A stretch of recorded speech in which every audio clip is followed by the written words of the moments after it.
In a stormy night, filled with thunder and lightning all around, Sheng lay on the ground. He mourned for being someone who brings misfortune to those around him. He began to recount that in his past life, he caused a driver's death simply by being a passenger in the car.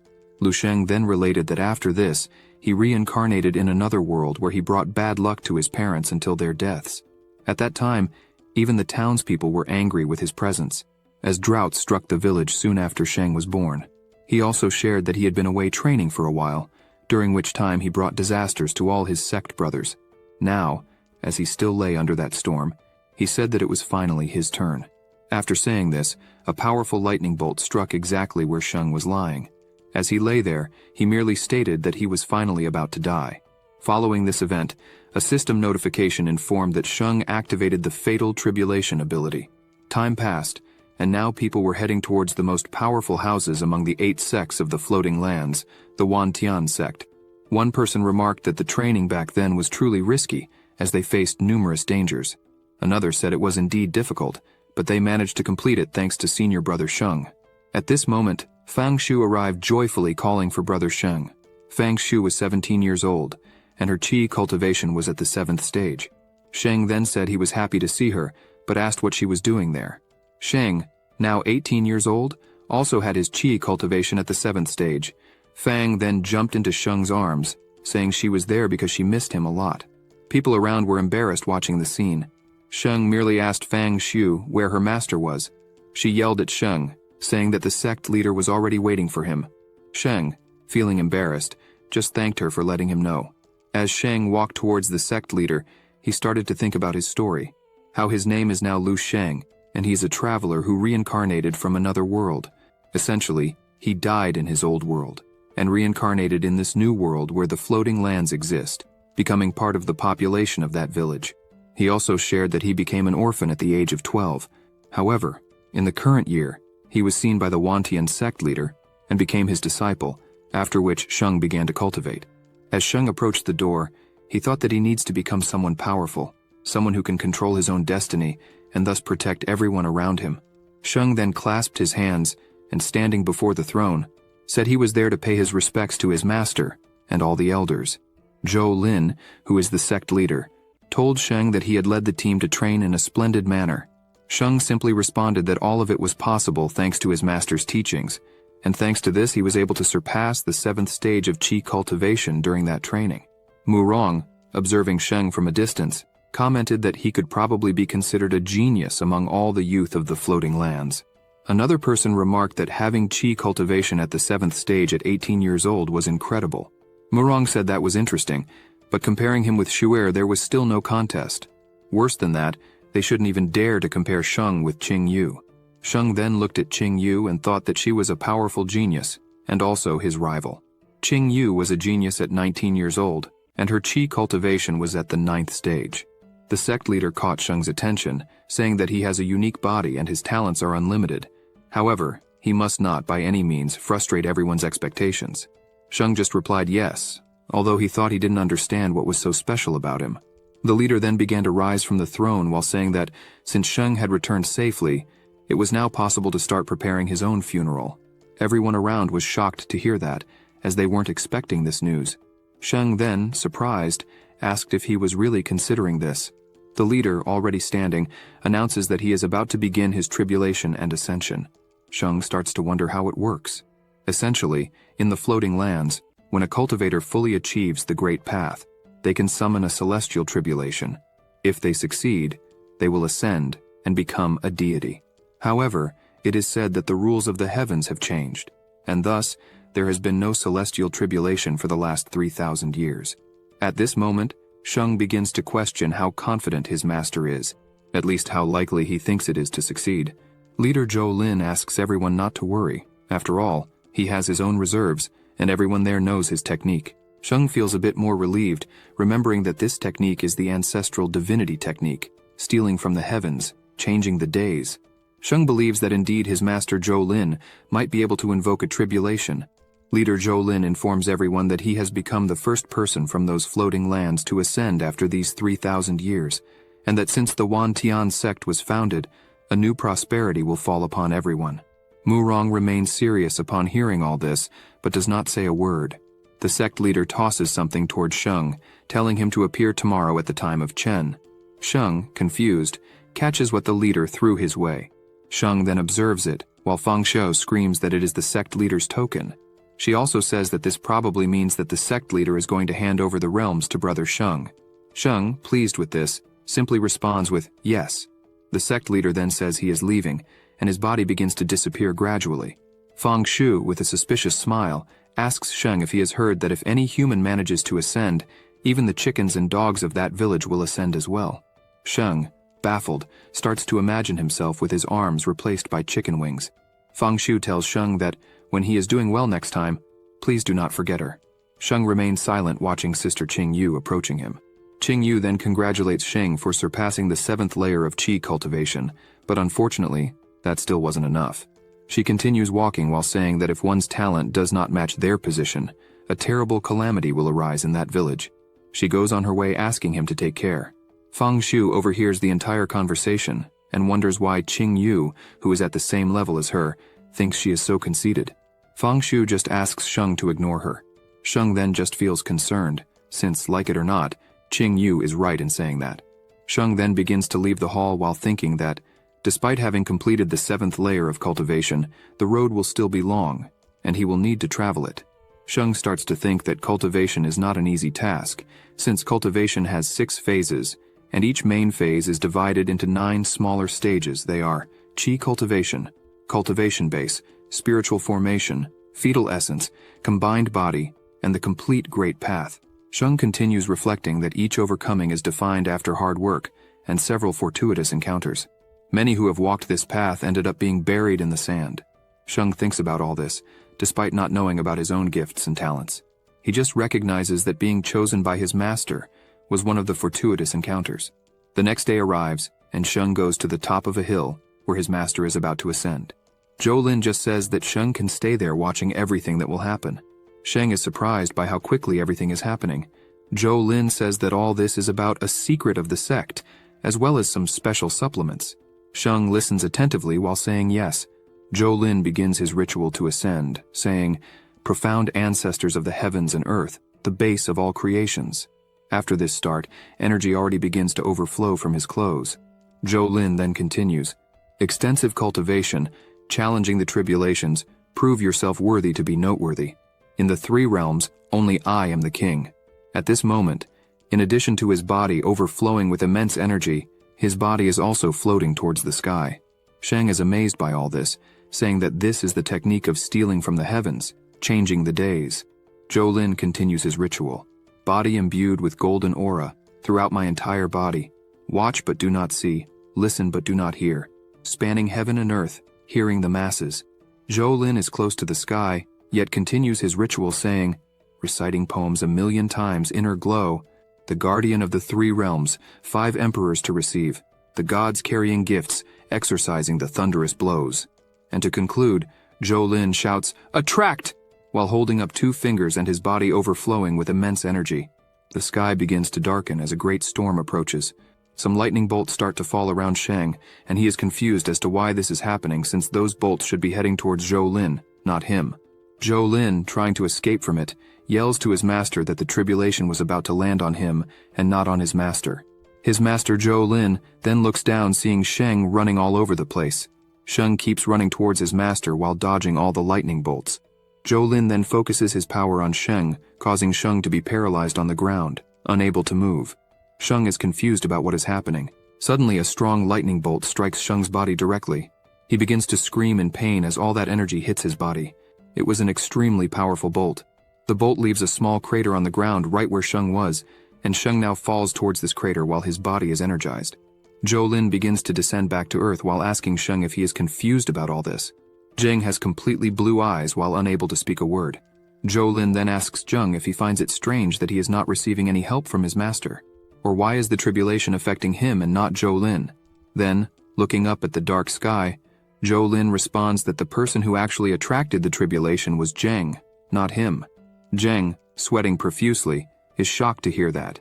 Sheng is on the ground, disbelieving that it was really him who attracted the tribulation. Zhou Lin, seeing him on the ground, replies that in the last 3,000 years, Jing was the only one in the floating lands to possess the body attribute Disaster Attraction. He continues to explain that this body attribute can only be found in the secret scriptures of the Wan Tian sect. Zhou Lin explains that originally his body attribute was 1,000 disasters, and that he meddled with the secret inheritance and put it in his body and weapon to recreate him. Zheng, in disbelief, asks if he really recreated him, because if that's the case, before he can finish his sentence, Zhou Lin says that the drought that Sheng's village suffered did not worsen because of him. In fact, Zhou Lin used his technique, stealing from the heavens, changing the days, to alter the climate. He also explains that it all began the year before Zheng's parents died. Zheng then recalls when he was mourning over his parents' grave. Zhou Lin says that there were setbacks during Zheng's training. Sometimes the unlucky body attribute really caused things, but many times Zhou Lin needed to send some special gifts. Zheng then begins to imagine the things he went through in his life and starts to understand that all of it was his master's fault instead of his own. Zhou Lin, with an evil laugh, says that all the deaths of those insignificant were worthy to get where he arrived. He further explains that after all the sacrifices he has had so far, Zheng finally advanced his body attribute to Million Disaster. Zhou Lin begins to fly again, while saying that tribulations never happened in those floating lands. But now, thanks to Zheng, this would be possible. That even in those god-forsaken lands, Zheng will still be struck by the storm. Zheng tries to get up enraged. He shouts out loud, calling his master Zhou Lin a traitor. Zhou Lin continues with his evil laughter, asking his good disciple not to be angry. After all, it was thanks to the protection of his good master that Zheng was not struck by the storm to death. Sheng then sees a power emerging from his ring. It was the token that the sect leader gave him the day before. Sheng is frustrated for not realizing this earlier. A strong energy rises to the sky from the token, while Zhou Lin recites, "The signal in fact consists of the power of stealing from the heavens, changing the days." Zhou Lin can't contain his happiness and continues laughing like a madman. Sheng then points his sword at himself, saying that he will not allow Zhou Lin to finish with that. Zhou Lin points his fingers at Zheng, saying that he will not allow his ungrateful disciple to spoil his plans after so long. At this moment, the sword in Zheng's hands is completely destroyed. Zheng looks at his hand as his sword turns to dust and cannot believe what is happening. At that moment, another powerful lightning bolt strikes Zheng's body directly, and he can only scream in pain. Zhou Lin, looking at the new sky emerging, happily says that in all these eras of cultivation, he will finally escape the mortal realm, and that the path of ascension will be his alone. He then heads towards the sky, saying goodbye to that lower realm. He says this while continuing his evil laughter. From afar, his other disciples comment that Zhou Lin probably ascended. Qing Yu, seeing that glow in the sky, asks if the tribulations of that land can still undergo ascension. Sheng sees that huge beam of light reaching the sky and laments that it will end this way. He starts to remember everything he went through there and says that he was wrong, that he trusted the wrong person. His hopes were shattered. In the end, he couldn't protect anyone. Apparently, he is the disaster himself, the original sinner. At this moment, the system wants to notify something, but it seems to have no energy. Several notifications try to emerge but lack the strength to show what is written. Sheng laments that now death is certain, not to mention that this will be his second death. He then remembers that in his past life and the current one, all he wanted was to get stronger, protect his friends, and even fulfill his revenge. But in the end, he didn't do any of that. Sheng, with hatred in his heart, says that he will die, but why will he? Why does Zhou Lin have the qualifications to ascend? Why? Why? Zheng complains that no one should carry the burden of the original sin, but in the end, all this happened because he is weak. The system then gains strength and notifies that Sheng activated the certain death tribulation. It is also noted that he successfully revived the system. Sheng then opens his eyes, not understanding what is happening. He begins to stand up, asking if he is still alive. He looks at his hands and notices that the wounds have disappeared, and he realizes that his cultivation has increased. Zheng then sees a system in front of him and says that it seems like the gold finger system needed in an isekai world. He is still surprised by what he is seeing, smiles, and says that it was extremely difficult to find. Zheng then reaches out to the system and presses confirm. Then the system status appears, informing that the name is Sheng. His cultivation is at the 8th layer of Qi. His tribulation is 7. His attribute is Disaster of Millions of Bodies. His techniques are Million Disaster Sutra and Basic Immortal. The mission is Tribulation Day, and the remaining time is 5 minutes. The system also notes that Sheng survived the certain death tribulation. The first completion prize is one more survival point which has already been used. He will not gain points in the tribulation count. The system also congratulates him for activating the system, and therefore he will receive a new gift. The system also notifies that Sheng accepted the mission. Failure to complete Tribulation Day will result in a punishment, and that he has 5 minutes remaining to complete the mission. Sheng, seeing all this, is confused, especially with this punishment and this day of tribulation. He doesn't understand what is happening, but he looks to the side and says there are other things to worry about. Several Peak Chi demons approach from behind Sheng. He can't believe the sheer number of demons present, and with his current level of cultivation, it won't be possible to handle so many at once. Sheng then thinks that the only way is to open the new gift he received from the system. This must be the solution. The system then congratulates him on receiving a new technique called the Immortal Million Disaster Sutra. Sheng receives it as he prepares, since several of the demons are coming towards him. The system also notifies that now his chi will be imbued with the attribute Mortal Million Disaster Sutra. A lightning symbol begins to form on his forehead. At that moment, one of the cultivation demons was almost devouring him. Sheng is pleased to receive this technique just in time. He then leaps into the air, sending out lightning in all directions. Sheng then draws his sword while realizing what is happening. He sees his sword bathed in lightning and says that this is the power of the celestial tribulation. He then strikes one of the demons, finishing it off easily. The other cultivation demons become more cautious upon seeing this. Sheng, full of confidence and still with lightning emanating from his body, taunts the cultivation demons, asking if they are scared. The cultivation demons start running towards Sheng, just as he also starts running towards them. Sheng, at high speed, cuts down all the cultivation demons at once, finishing each one with his lightning sword. Sheng stands in front of the system, just as the cultivation demons lie dead behind him. He starts to think that this technique, Mortal Million Disaster Sutra, along with the power of the celestial tribulation, could actually gradually increase the speed and power of his technique. Sheng observes the system again, and notices that by killing the cultivation demons, he receives 7 tribulation points. But Sheng doesn't understand what these points are for. Sheng, still observing the system, also sees the Day of Tribulation option, and wonders if he should summon it. Sheng is worried that he didn't have time to think carefully about that option, but decides to press summon with 2 seconds left on the timer. After pressing summon, the sky begins to thunder heavily. Sheng is worried if all this will happen again, and as expected, a lightning bolt strikes towards Sheng, just like before. Sheng finds a cave while saying he didn't expect the system to be that bad. Sheng, now seated inside the cave, says fortunately the power of the Day of Tribulation was still very low. He then activates the system again and notices some changes. He begins to understand that the Day of Tribulation happens once a day, and after passing through the Day of Tribulation, he will earn 5 tribulation points. He then starts to spend his points to increase his status. He realizes that he has no more points to spend. Sheng clenches his fists, realizing that something really was different. He then punches the wall, cracking it due to the impact. A crystal that was stuck in the ceiling falls. He picks up the crystal in his hand while saying he really is stronger. Apparently that system is like the one from the legend. Sheng, holding that crystal, says it's time to return to the Wantian sect. He even starts to think that, because of Zhou Lin's strength, the sect took the biggest place among the top 8 sects for 1,000 years. The amount of resources for cultivation was huge. Things like techniques, pills, treasure weapons, spiritual gems are all he needs. Zheng still thinks that despite all this, as he is no longer a disciple of the sect master, probably those power-hungry elders will never let Zheng become the heir of the sect. And to make matters worse, he cannot forget the great genius Xiao Qing. Zheng smiles and says that despite all that, now in possession of that system, his gifts will not be like before. Zheng further says that besides all this, the content of the disaster of millions of bodies is in the secret heritage of the Wantian sect. Zheng then breaks the crystal with his hand while thinking that he can never give up. Zheng, with a look full of confidence, declares that he will definitely kill his former master Zhou Lin. At that moment, Zheng senses a presence nearby.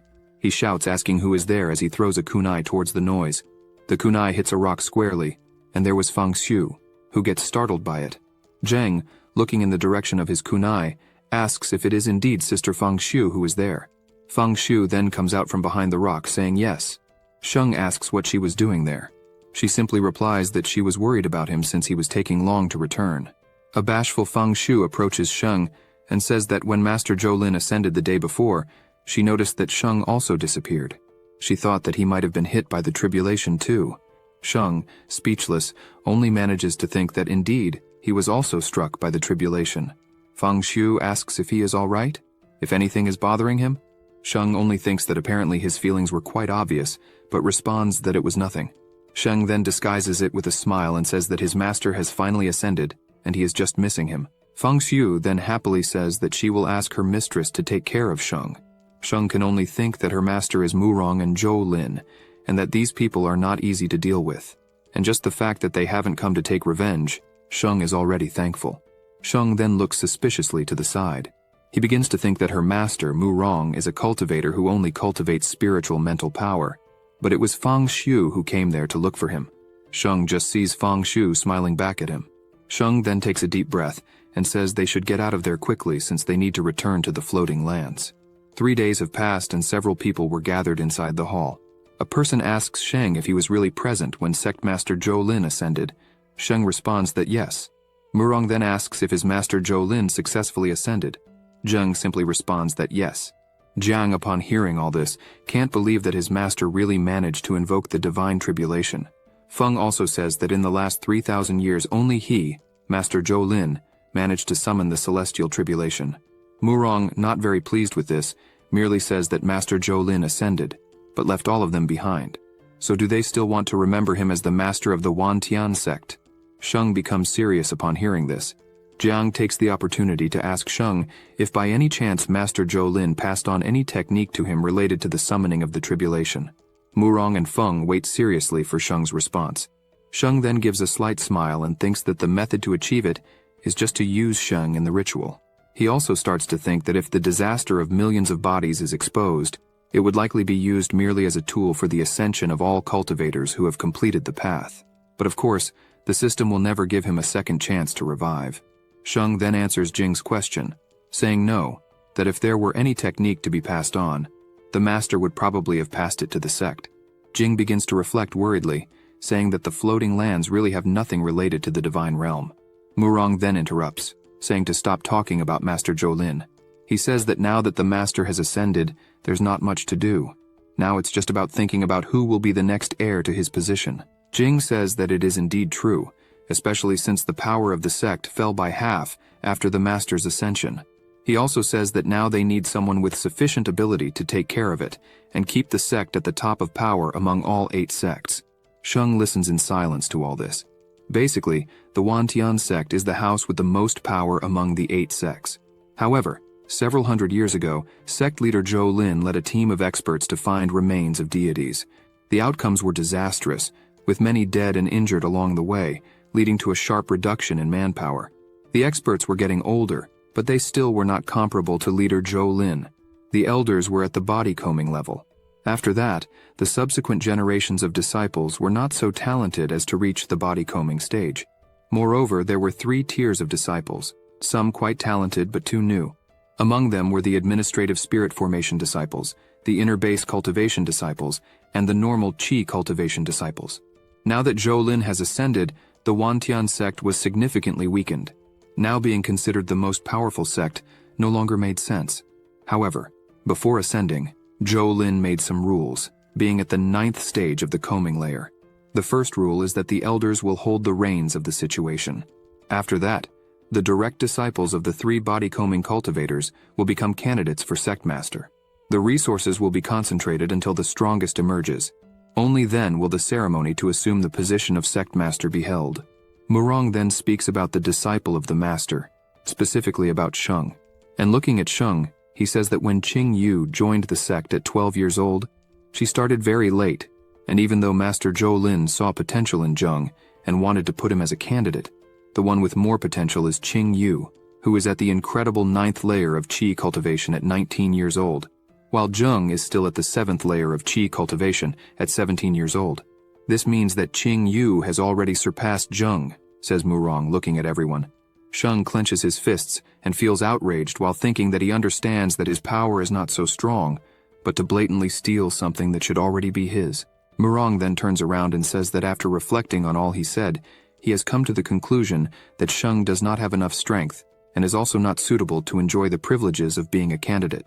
He is then interrupted by Sheng, who with a smile on his face says that he has heard enough about the first elder being considered a sensory master, but apparently he hasn't noticed anything up to this moment. Murong, confused, asks what he was talking about. Sheng then begins to overflow with immense orange energy. The energy grows stronger, shaking the entire hall while leaving everyone in disbelief. Murong, witnessing all that power overflowing from Sheng, can't believe that he surpassed the base cultivation. Everyone present is amazed that someone only 18 years old could reach such a point, despite that energy really being true. Sheng smiles while overflowing that enormous energy from his body. Qingyu becomes worried seeing this and wonders how he reached the base cultivation. Since 3 days ago he was still at the 6th layer of qi cultivation. That was impossible to be happening. Fang Shu is surprised to see this, and now it makes sense to her that Sheng found her hidden outside the cave. Sheng then begins to walk, saying that he used his power of tribulation enlightenment to awaken his dormant physique. He says that the previous day he managed to surpass the base cultivation. Sheng stands up still overflowing with power and confidence while thinking that all this was only possible because he added all his system points in the Day of Disaster category. People, hearing this, ask how is it possible for him to achieve all that in 3 days. After all, qi cultivation is the one that takes much more time than the others. Normally it takes 1 to 2 years just to surpass the lower stages. So what the heck was that special physique that Sheng mentioned, people around him asked. Jiang interrupts smiling while clapping. He says that Master Zhou Lin's disciple, Sheng, has already demonstrated his incredible talents and that it's good to see such a young disciple full of life. Zhang believes that this is a great omen for the Wantian sect. Feng says that everything Sheng did was just to catch up to Qingyu. Qingyu, not satisfied with the situation, states that it won't take long until she surpasses the base cultivation that Sheng has just achieved. Murong, unsure of what to do, says that given the situation, he will leave the 3 of them as candidates.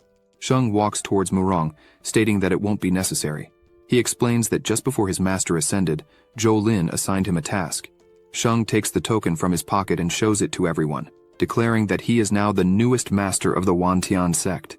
Everyone in the hall is outraged by this. Qingyu, unable to accept it, exclaims that it is impossible. Meanwhile, Fang Shu is amazed to see Sheng asserting himself in such a manner. Sheng, addressing everyone, says that he holds the sect leader's token, and even after showing it, do they still want to claim it as fake? One of the attendees in the hall remarks that it is indeed incredible that Sheng has reached basic cultivation, but like it or not, he is still an administrative disciple.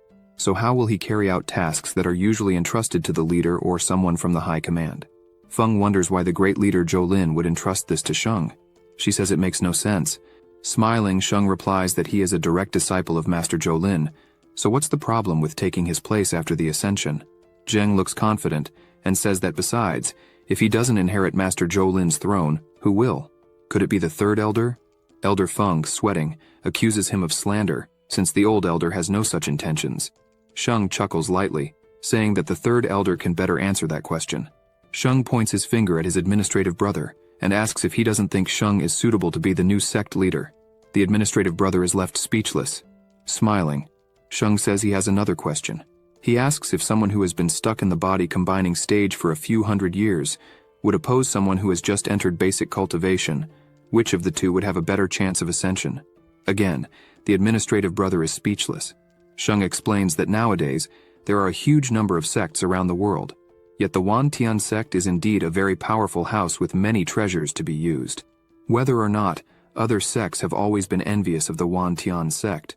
Sheng continues that after the ascension of the current master, who is Zhou Lian, if the person who is to inherit his position as leader is not someone who also has cultivation equivalent to the master who ascended, what would the other sects around the world think about this?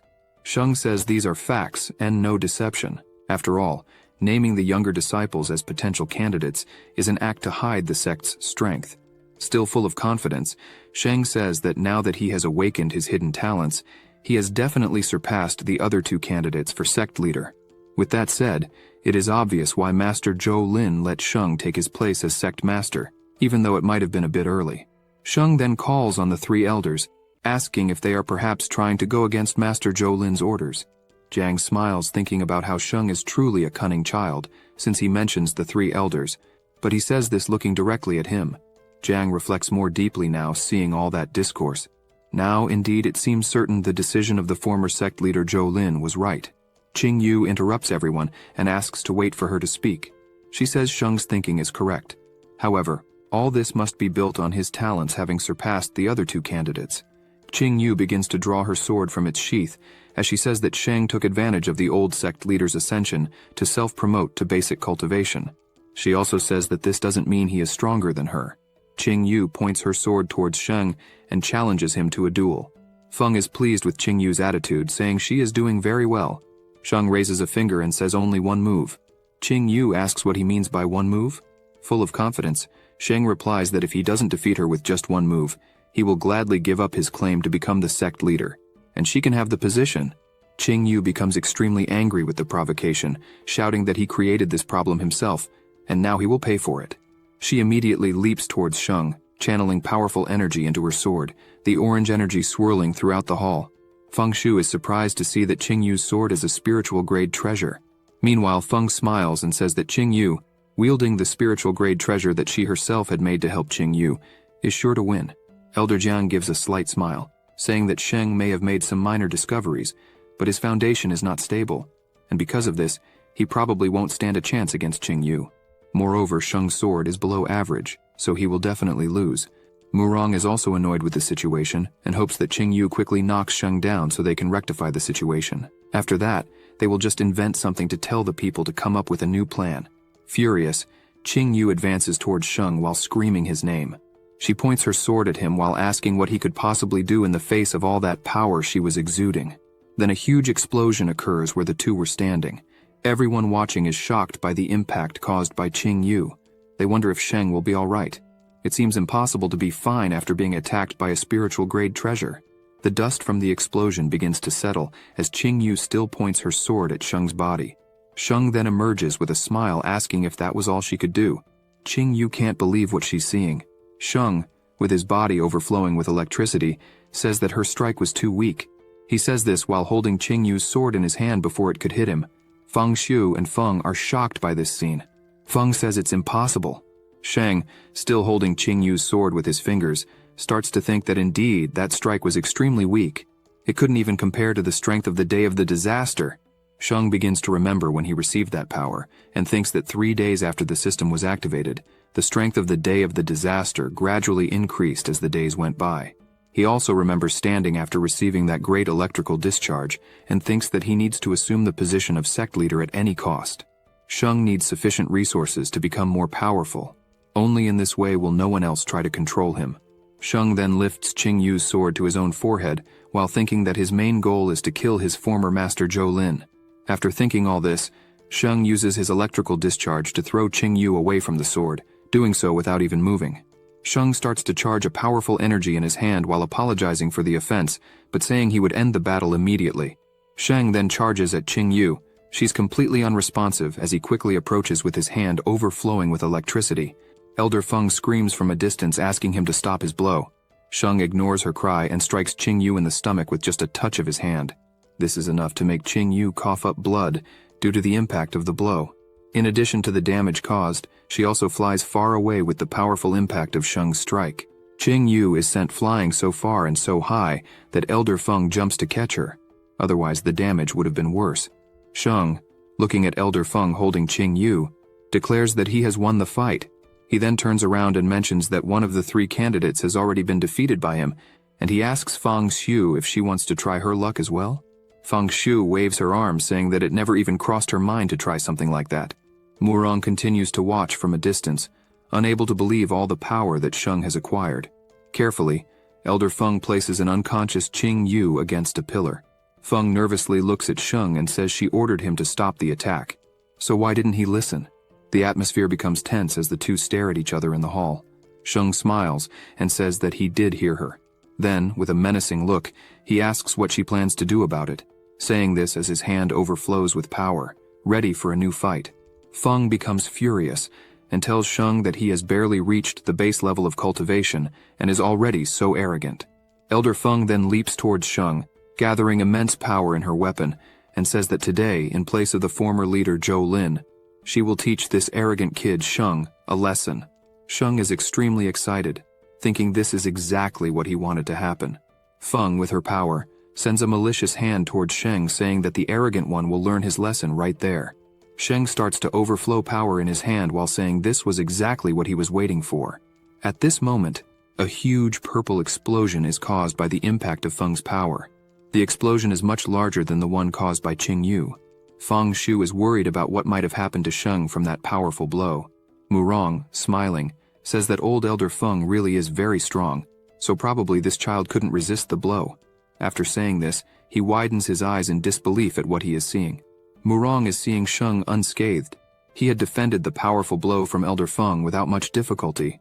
Sheng takes advantage of the situation to provoke Elder Feng by saying that she alone can do nothing against him. Feng becomes even more enraged and charges at Sheng, saying it's impossible for a base cultivator like him to dare challenge a body combining like her. Sheng just smiles and grabs the leader's token in his hand while saying, "This will be way too easy." He then raises his hand, and a huge energy starts to emerge from the token he is holding. Feng is clueless about what's happening. Everyone in the hall is confused as suddenly an orange light starts coming out of the ground. Sheng, already overflowing with huge power from the token in his hand, yells that the sex protection matrix has been activated. Elder Feng, in disbelief at what she is seeing, asks how a kid like him has the power to activate the sex protection matrix. Sheng shows what's in his hand while laughing at the situation. Murong and Zhang, in disbelief, respond that it's the sex token. Sheng, holding the token in his hand as it overflows with immense energy, gives the command "imprison" to the token. At this moment, several magic chains emerge from the lights that appeared on the ground. All the chains begin to surround Elder Feng while she is in disbelief. The chains completely bind her body while she becomes furious at this happening. The chain then starts to exert downward force, making her kneel while still trapped. Feng becomes furious despite not having enough strength to free herself from those chains. Murong, surprised at this, didn't imagine that Sheng still had such a trick up his sleeve. Feng, still imprisoned, asks Sheng how long he thinks she will stay trapped there. With a wicked smile, she says that with Sheng's current level of cultivation, he won't be able to hold her for long. She adds that when his stamina runs out, she wants to see if he still has any tricks left. Sheng lowers his head while laughing. He then raises his head with blood coming from his eye and says that her assumption isn't bad. But as the former leader of the sect Zhou Lin passed the position to Sheng, it's obvious he will have other methods to handle the situation. He continues as enormous energy overflows from the token, saying that probably everyone present felt that the token was imbued with a restriction. And as more and more energy emerges from the token, Sheng says that no one besides him will be able to activate the sect leader's token. He then begins to laugh maliciously while telling Elder Feng that for this reason, she shouldn't make him go all the way. If he is forced to use all the power of the order, even if she doesn't die, it definitely won't be pleasant for her.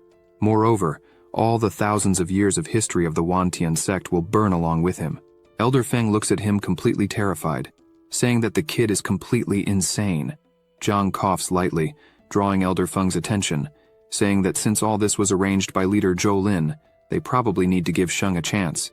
Zhang also emphasizes that if Sheng cannot masterfully control the sect's token, the main order of the sect, treasures, and forbidden areas will become completely unusable.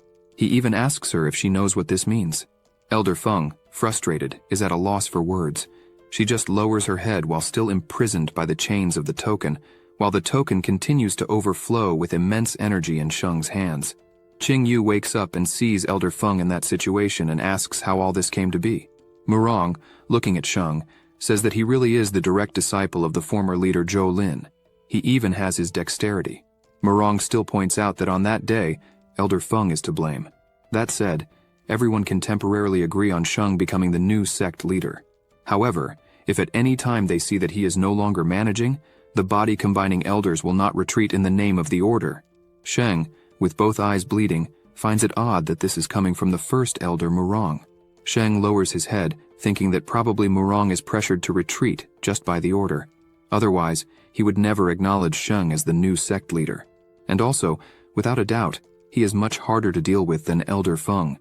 Sheng remembers having access to the token during the battle against Zhou Lin, and Sheng says that fortunately, Zhou Lin demonstrated the technique, steal the heavens, change the day, before he finally ascended, leaving thus the force of the tribulation within the token. Now only the ability Sutra of the Million Immortal Disaster can activate it. Sheng, holding the token, says that being able to reach such a level could already be considered a miracle in itself, but it was a shame that that power was never his. He then looks at Elder Feng still trapped and says that suppressing those chains to bind her was already quite complicated. Otherwise, he's just trying to talk tough and spouting nonsense to convince everyone of his purpose. Sheng then releases the spell that was imprisoning Elder Feng and also says that, as she contributed well, he will spare her life. Sheng then finally descends to the ground. He takes the opportunity to ask if anyone else in the hall has any objections. Zhang joins his hands and congratulates Sheng on achieving the position of sect leader. Everyone in the hall congratulates him on his new place as sect leader. Sheng fixes his hair while smiling confidently at what he has just achieved.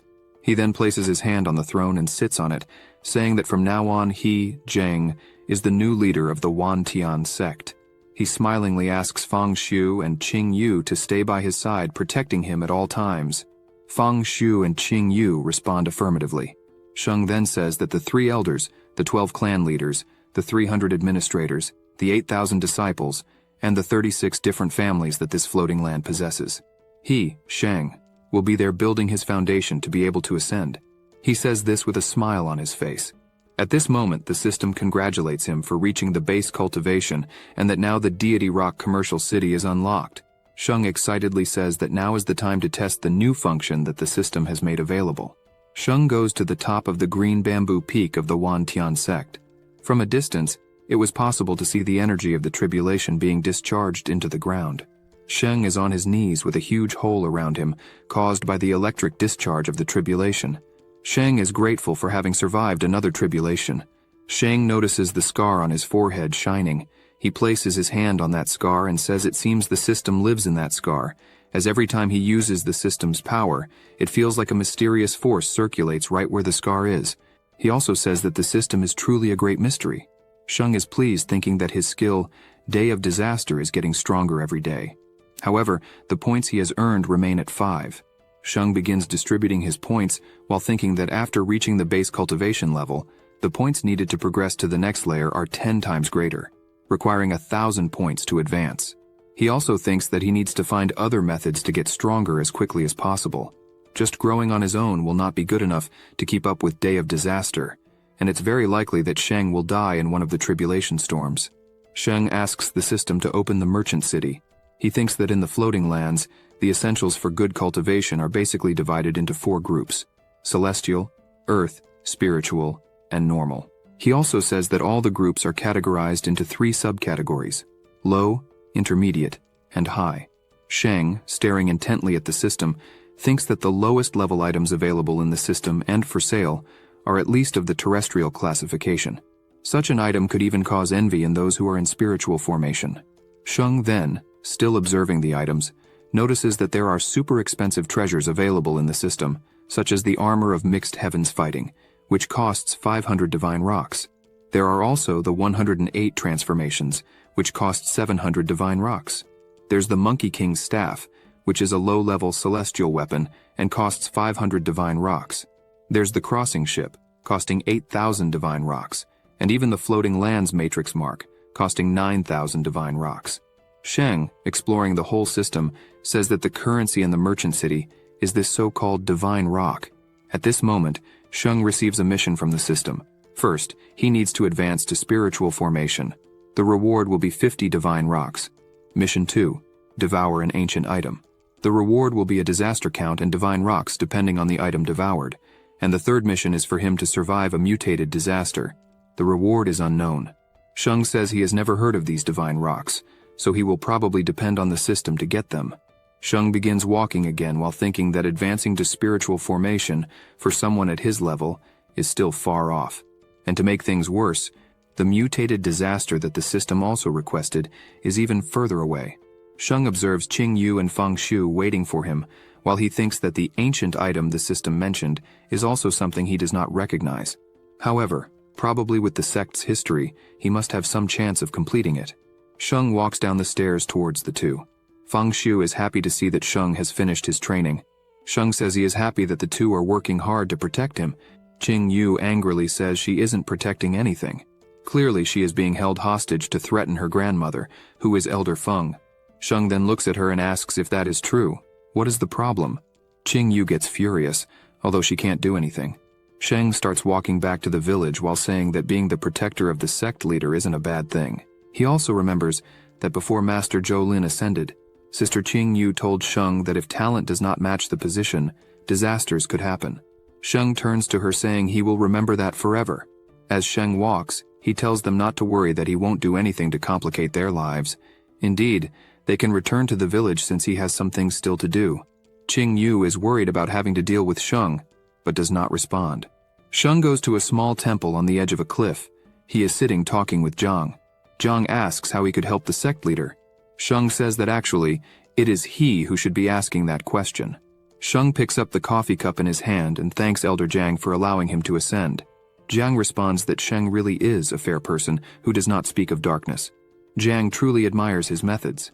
Zhang also says that the former sect leader Zhou Lin was an acquaintance of his for a few hundred years, and that the token's restriction was not designated by him. Sheng then, drinking his tea, asks what he means by that. Elder Zhang, with a suspicious look, responds that because of current events, he felt obliged to protect the sect. That being said, he had no choice but to place him in that position, but he did not imagine that Sheng would have such a cunning heart. Zhang says that unless he gives an acceptable explanation, Sheng places his cup on the table and responds that part of the power is the force of the celestial tribulation. Zhang, incredulously, asks how it is possible to force the celestial tribulation. How could that be? Sheng gives a slight laugh, asking why else would the elder have chosen him. Sheng stands up and says he will tell something just to him. Sheng then tells Elder Zhang that he was born with an affinity for storms, so he is currently quite familiar with the tribulation storm, and when he finally achieves the combined body, he will be able to replicate his master Zhou Lin's method. Sheng then turns around and says that only then will he be able to summon the celestial tribulation. Zhang, disbelieving all of this, stands up and asks if Sheng is serious. Sheng then smiles, but thinks that it was obvious that all that is a lie. After all, he would never use his own life to help others ascend. Sheng, looking at Zhang, thinks it is good to reveal just a little, as this can help make others side with him, which is very convenient for him. Sheng also thinks that Elder Zhang has always had a good guy image, but being a combined body cultivator, why wouldn't he have anything to gain? Sheng starts walking while thinking that Elder Murong and Elder Feng already have successors, only Elder Zhang is left without a successor. Sheng knows that Zhang suspects he is lying, and yet he is helping.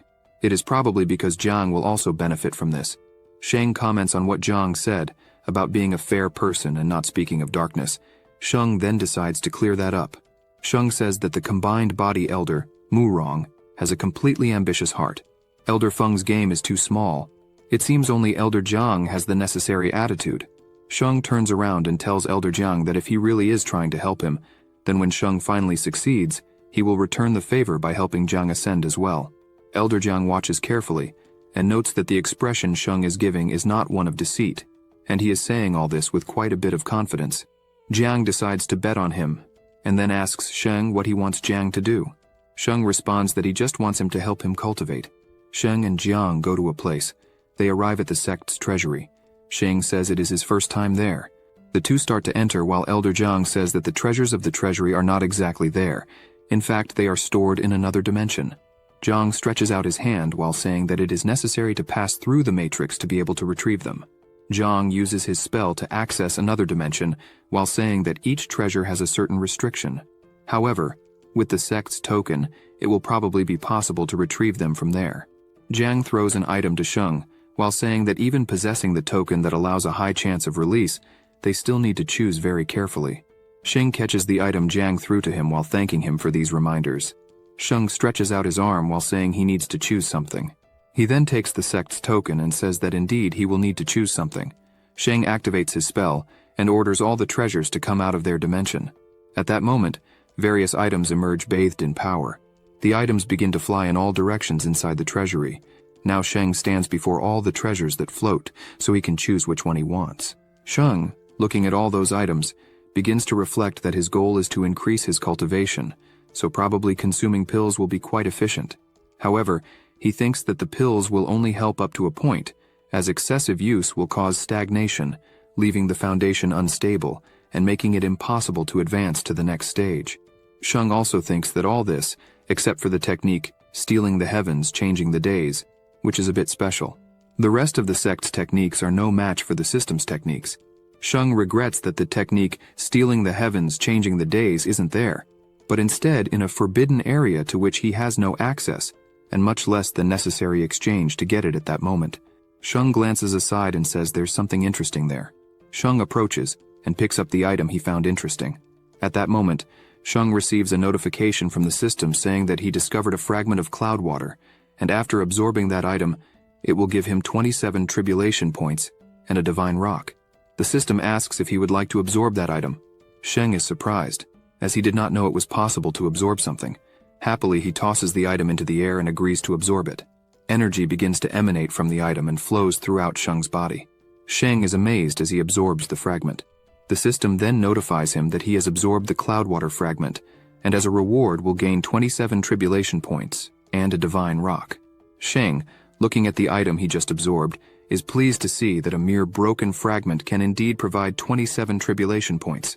He thinks this is more than enough to survive about 5 celestial tribulations.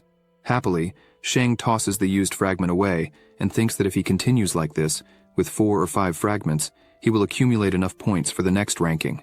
Sheng looks at all those items while thinking that the ancient item mission really should be his first choice when it comes to increasing his strength, especially since, the way Murong is behaving, he won't let him cultivate in peace. Sheng figures he can't waste time absorbing those ancient items of the sect. Night falls, and there are 2 guards patrolling at the Mystic Water Gate. One of them says that someone mysteriously died there in the sect, and wonders if they are really safe going out at that time of night. The guard with the bandana, arguing with him, asks how he can be so cowardly even though he's a cultivator. The guard with the bandana also says it would be good if the assassin showed up that night. He'll be very unlucky to face him on patrol, so if the assassin appears, he will enter alive and leave dead, says the bandana guy. However, he notices his friend having his throat cut. The bandana man turns while asking if everything he says makes sense. But before he can even finish his sentence, both his friend and the bandana guy have their heads cut off without even seeing how it happened. After that, Jiang is waiting for Sheng to come out of the dimension where the ancient items are. He pleads for Sheng to come out soon, as he has something urgent to report. At that moment, the portal opens, and Sheng begins to emerge from it. Sheng asks if Elder Jiang is still there. Sheng's body is overflowing with power as he exits the portal. Elder Jiang can't believe seeing Sheng's body. He comments that Sheng in 3 days managed to reach the 2nd layer of base cultivation, and that is unbelievable. He also thinks that even if Sheng consumed the cultivation pills, the rapid consecutive advancement would have made him even weaker. But apparently, that wasn't the case. Jiang imagines that this is only possible because Sheng's foundation is really very strong. Jiang thinks he made the right bet this time. Sheng asks Elder Jiang what happened for him to have come there personally to tell. The 2 start walking as Jiang replies that he fears that Leader Sheng will probably need to go out to resolve a problem that has arisen.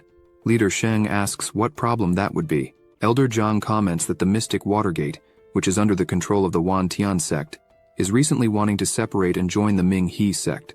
Sheng asks where all this information came from. Jiang replies that they are reliable sources from the investigation hall. Jiang further explains that there are already rumors circulating that there have been some very suspicious deaths among the disciples at the Mystic Water Gate. He further explains that the investigation hall suspects that someone from the Ming He sect, which they want to join, is creating all these problems. Jiang also mentions that the hall wanted to investigate further, but the Mystic Water Gate rejected any kind of collaboration. Sheng is a bit thoughtful, considering that the Ming He sect is currently one of the 8 great sects, whose focus of their techniques are demonic techniques, which by the way is completely different from the Wan Tian sect. The 2 start walking while Jiang explains that the situation is strange, as if the killer was someone who invaded from outside the place, then it does not make sense for them not to accept help from the Wan Tian sect. Sheng takes the opportunity to ask when the Mystic Water Gate began to be under the domain of the Wan Tian sect. Sheng says this while remembering the treasure that absorbed moments before, and that the Cloudwater fragment was given to the Wan Tian sect by the Mystic Water Gate as a gift.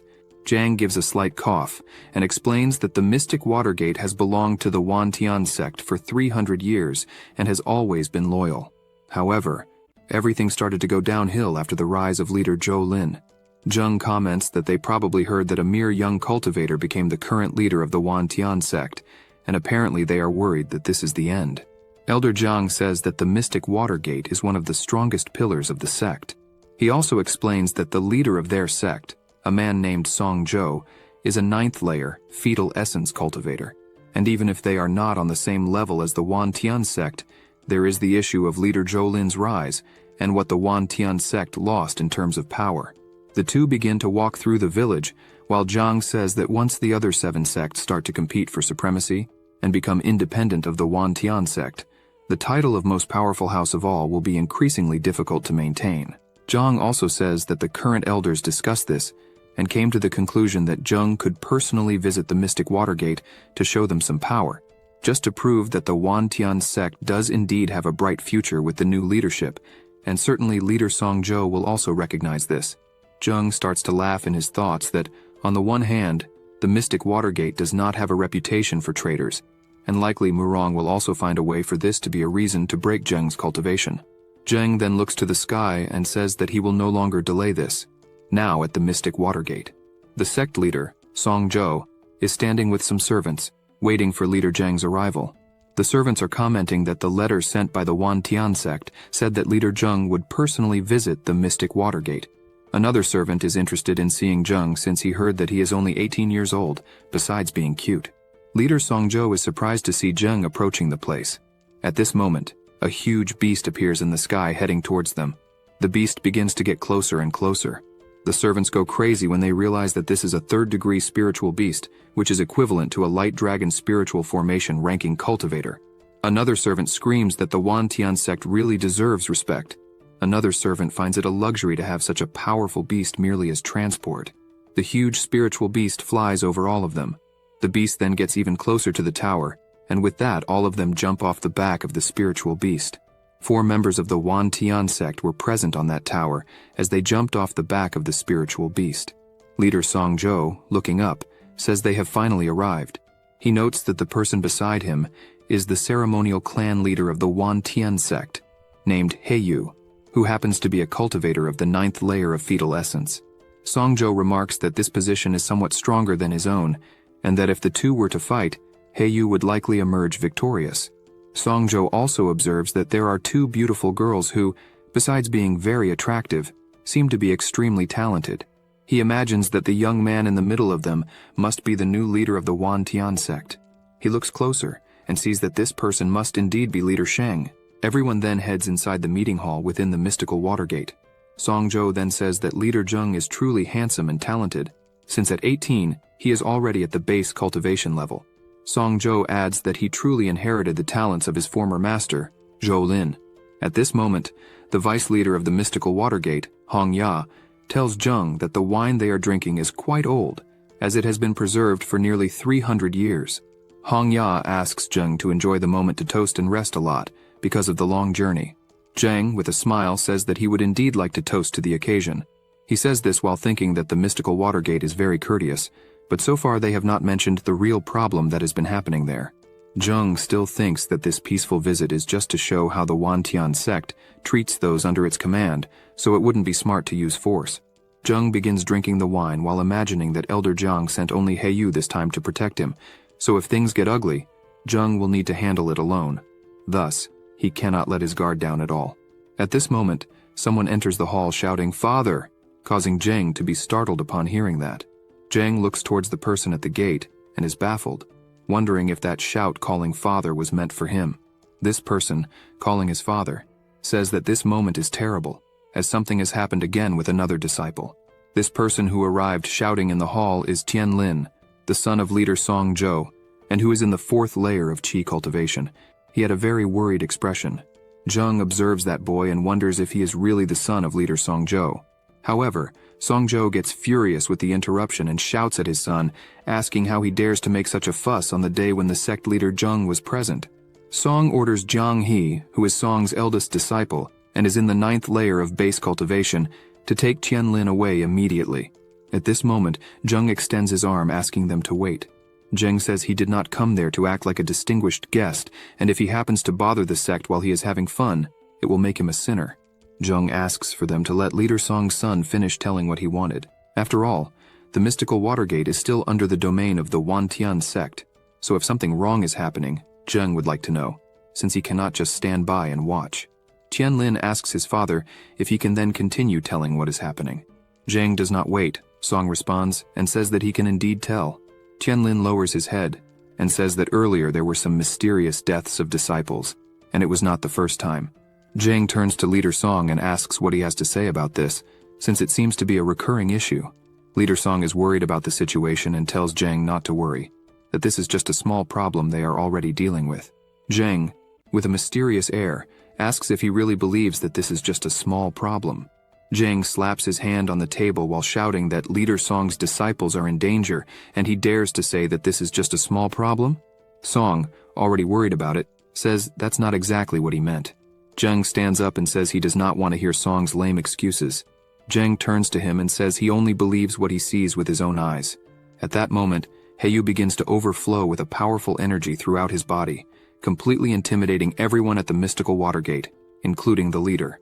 Zhang becomes concerned that the situation is getting out of control, and then bows his head, ordering everyone there that everything will proceed according to Leader Zhang's wishes.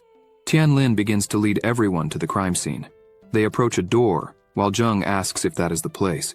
Even before entering, Tianlin replies that yes, all the bodies are inside that hall. Zhang opens the door to check what happened. He then enters and is disturbed by what he sees inside. There were several dead bodies, but their faces were completely bizarre, and their limbs were all mutilated. Zhang and Heyu look at each other, wondering what this could be. Zhang decides to get closer to inspect what happened better. He then kneels before the lifeless bodies. Zhang looks back and asks Tianlin if this is the so-called mysterious death, noting that the bodies were completely mutilated and asking if all this was done by humans. Tianlin, concerned, says that earlier when he was there, the bodies were not mutilated in that way. He turns and asks the guards who were responsible for protecting the place if they saw anyone entering there. The two reply that they saw nothing. Zhang He comments that the guards are not that powerful, so with the power of the possible culprit, they would be able to enter easily without anyone noticing. Tianlin lowers his head while taking a deep breath and says that all this is his fault.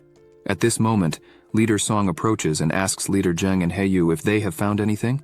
Heyu responds that everyone was brutally mutilated, so for that reason, he can't determine the cause of death. Zhang says that it seems someone managed to fulfill their wish. Song, by then, no longer knows what to do about it. Zhang stands up while telling Song not to worry about it. He also says that if his hunch is right, then it's very likely that the assassin will strike again that night. A little later, elsewhere, two people are talking while walking near some torches. One of them knows that Sheng said they will act that night, and wonders if he found something to say that. The other boy replies that this is not possible. After all, Zheng is just a kid who just entered the second layer of base cultivation. That said, he couldn't possibly guess anything. One of the assassins, who was wearing a mask, says that they can't be complacent even if Zheng is a base cultivator. The man with the mask says they need to find an opportunity to kill Zheng, and with that, manage to separate the mystical Watergate from the Wantian sect and gradually conquer all the floating lands. Zheng, at the moment, is tinkering with his system. He says that now that he has entered the base cultivation, the celestial tribulation can be stopped. Zheng finds this very convenient. At that moment, he receives a note from the system informing him that the celestial tribulation has been halted. Zheng, observing this, says that the power accumulated over all these years must have spoiled. While still tinkering with the system, he is startled by a noise coming from outside. He then looks out the window and sees that Qing Yu is handling her sword. He decides to go out and ask what Sister Qing Yu is doing, but in his thoughts, it was obvious that she is destroying everything at the mystical Watergate. Qing Yu, furious, says that Heyu went to spy on Leader Song, while Fang Shu went to investigate other information, but Qing Yu was left as a mere guard.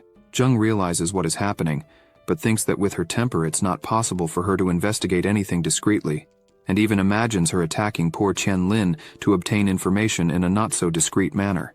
Zheng, trying to calm Qing Yu down a bit, says he only sent Sister Fang Shu to gather information because she has low cultivation, and also because that night, Zheng has a very important mission for Qing Yu.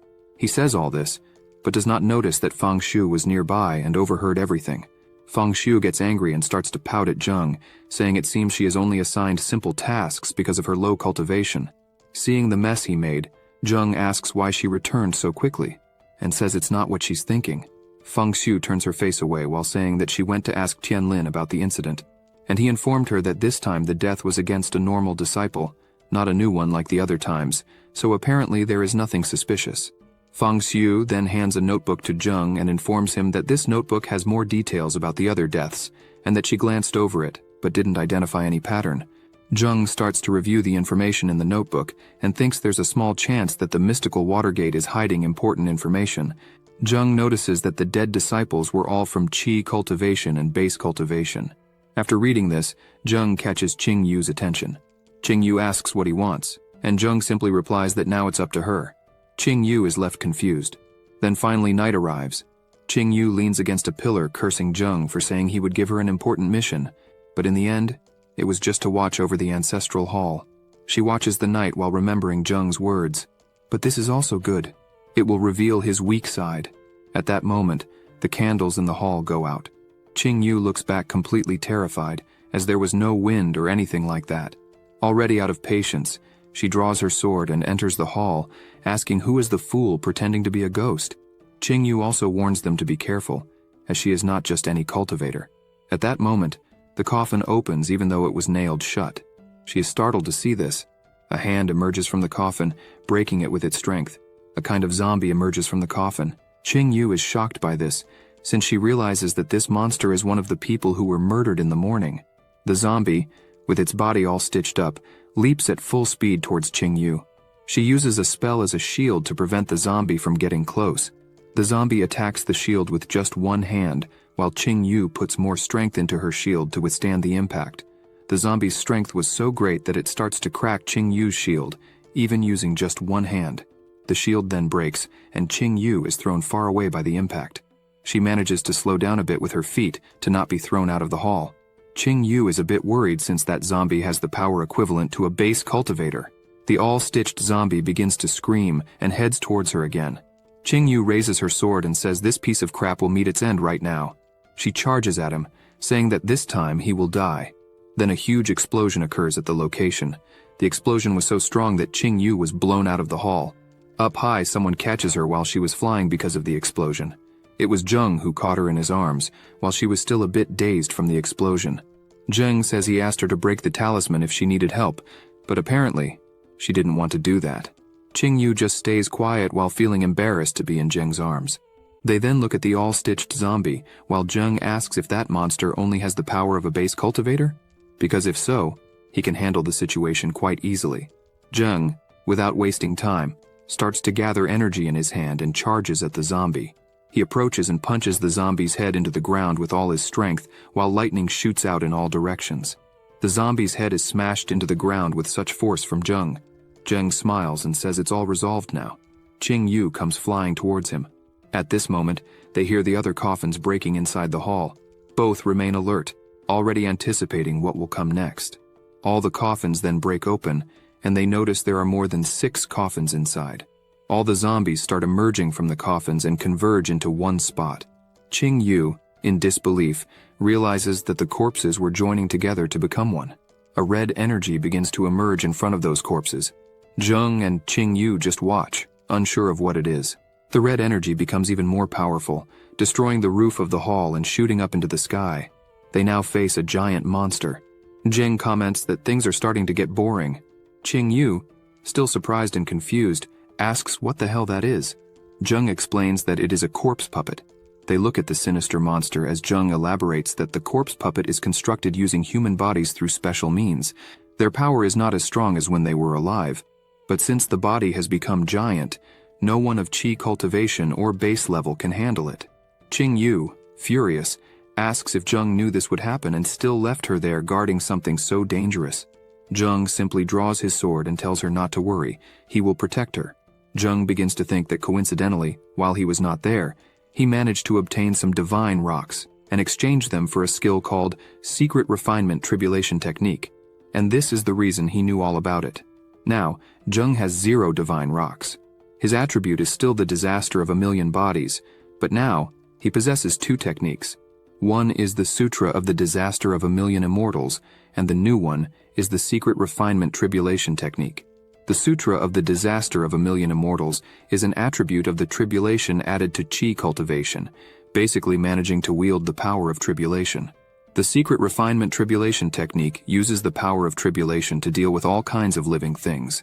It can be used to enlarge one's body, condense pills, forge weapons, among other things. Zheng remembers when he observed those lifeless bodies in the hall and noticed that they had a twisted diaphragm and a scripture of the secret technique. Basically, the injuries showed that they were cultivated using a corpse cultivation technique. For this reason, not even Yu was able to identify it. Zheng starts to think that he had already anticipated that dismembered corpses could be revived using the secret refinement tribulation technique, as there are at least 10 ways to revive a dismembered corpse. However, combining them into a single being as strong as one of spiritual cultivation is another level. Zheng stands before the giant corpse while imagining that to discover which technique was used, he will have to investigate further. The corpse monster begins to spew red power in all directions. Zheng manages to cut those coming in his direction. Some of that power also speeds towards Qingyu. She defends herself while Zheng blocks the attack for her. While blocking the attack with his sword, Zheng realizes that indeed those powers are of the water element. Qingyu is surprised by the power of that monster. At that moment, Yu and Song are flying overhead, watching the fight. Fang Shu and Tianlin also arrive running with some servants, asking if Zheng is okay. Tianlin, concerned, asks what the hell is happening there. At that moment, Song begins to gather a huge amount of water energy in his hand, wondering how a demonic monster like that was able to infiltrate such an honorable place. Song continues to gather more and more energy, ready to fire. Zheng looks up and says the situation is not good, and shouts, "Quick, stop him." At that moment, Song fires his power, but Yu catches his power with his hands. Song is taken aback seeing his power easily dissipated by Yu's hands. Song, not understanding anything, shouts at leader Zheng, "What does this mean?" Zheng then cuts through the power of the corpse monster. After that, Zheng decides to answer Song, stating that he already knows the answer, and yet still asks. Zheng explains that the corpse is only at the stage of spiritual formation, while the power Song was using is at the fetal essence stage, which would have instantly eliminated the corpse, preventing them from learning anything about what's happening. Song, taken aback, says he was only concerned about leader Zheng's safety and acted too hastily. Zheng thanks him, but not for leader Song's consideration. Zheng begins to radiate energy from the mark on his forehead, stating that he has his own way of dealing with the corpse monster. Zheng then kindly asks Yu to restrain the giant monster. He simply replies affirmatively. Zheng begins to sprint towards the monster. The monster attempts to hit him with its red energy. Zheng just leaps, easily dodging the power while still charging energy in his sword. He then cuts off part of the corpse monster with ease. Yu continues with his spell aimed at the monster, keeping it completely immobilized. Zheng then jumps onto the monster's head and grips his sword with both hands. With this, he slams his sword down into the monster's head, sending lightning in all directions. Zheng concentrates a massive amount of energy in his sword, while raising 2 fingers to use his new technique. The completely controlled corpse monster begins to receive a massive electrical discharge. Zheng, after charging his ability, shouts, "Refine!" and activates his ability. A massive red energy begins to emanate from the body of the corpse monster. This energy overflows the area, reaching up to the sky. Tianlin, seeing this, doubts that it will have any effect. Qingyu gets angry upon hearing this and asks if he said something by chance. Tianlin remains silent before her. Jiang He, observing this, says that the strength of the corpse monster is equivalent to a cultivator at the stage of spiritual formation, so even though Zheng is strong, he won't be able to do much about it. Fang Xiu asserts that all this is no problem for Zheng.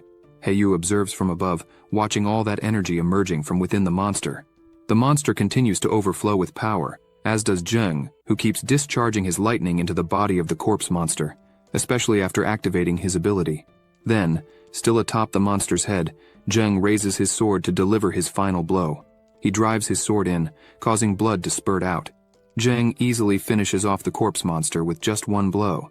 Zheng, after effortlessly dealing with the monster, just smiles at everyone. All look in disbelief at the immense strength of leader Zheng. Tianlin comments that Zheng is incredibly strong. Song approaches Zheng, praising how amazing he is despite being so young.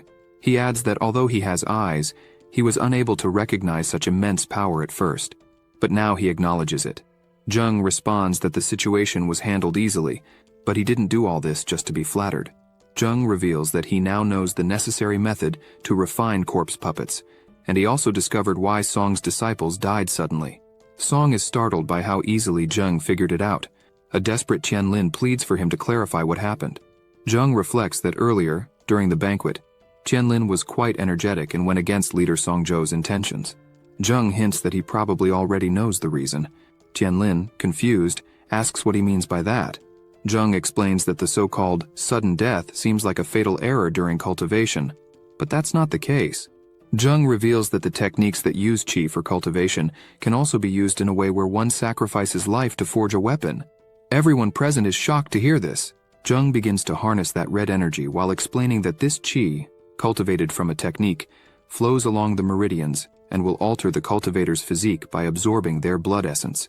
Zheng continues to explain, stating that the qi essence gathers in the diaphragm, becoming hard like a rock, and acts as the core of the corpse puppet. He further explains that when the power of the blood rock reaches the limit of its capacity, it will start leaking through the body's orifices, thus causing an unexplained death. At this moment, a red energy is emanating from the corpse on the ground due to Zheng's power. Zheng is using his power to draw the corpse's power into his hand, while explaining that the blood rock itself is considered a weapon. A person can invest a bit of qi into it, and use it at any moment with any dismembered part of a body. This will form different levels of corpse puppets. Sheng, holding a piece in his hand, says that the dismemberment of the corpse was just to remove the blood rock, thus successfully concealing the cause of death. Everyone is surprised by this explanation, including Heyu, who observes Zheng wondering how someone at the base cultivation level could possess such advanced knowledge. Zheng begins to walk, stating that the mystical water gate is only going through all this because they themselves have been practicing that kind of technique. Qianlin, trembling, asks how this is possible. Zheng wonders if Qianlin will be the next one to die. Everyone wonders why Qianlin might die. Song then approaches him and presses his wrist to check for any changes in his blood. Qianlin, worried, asks if he can still be saved. Song regrets, and says that he was weak as a father for not noticing the anomalies earlier.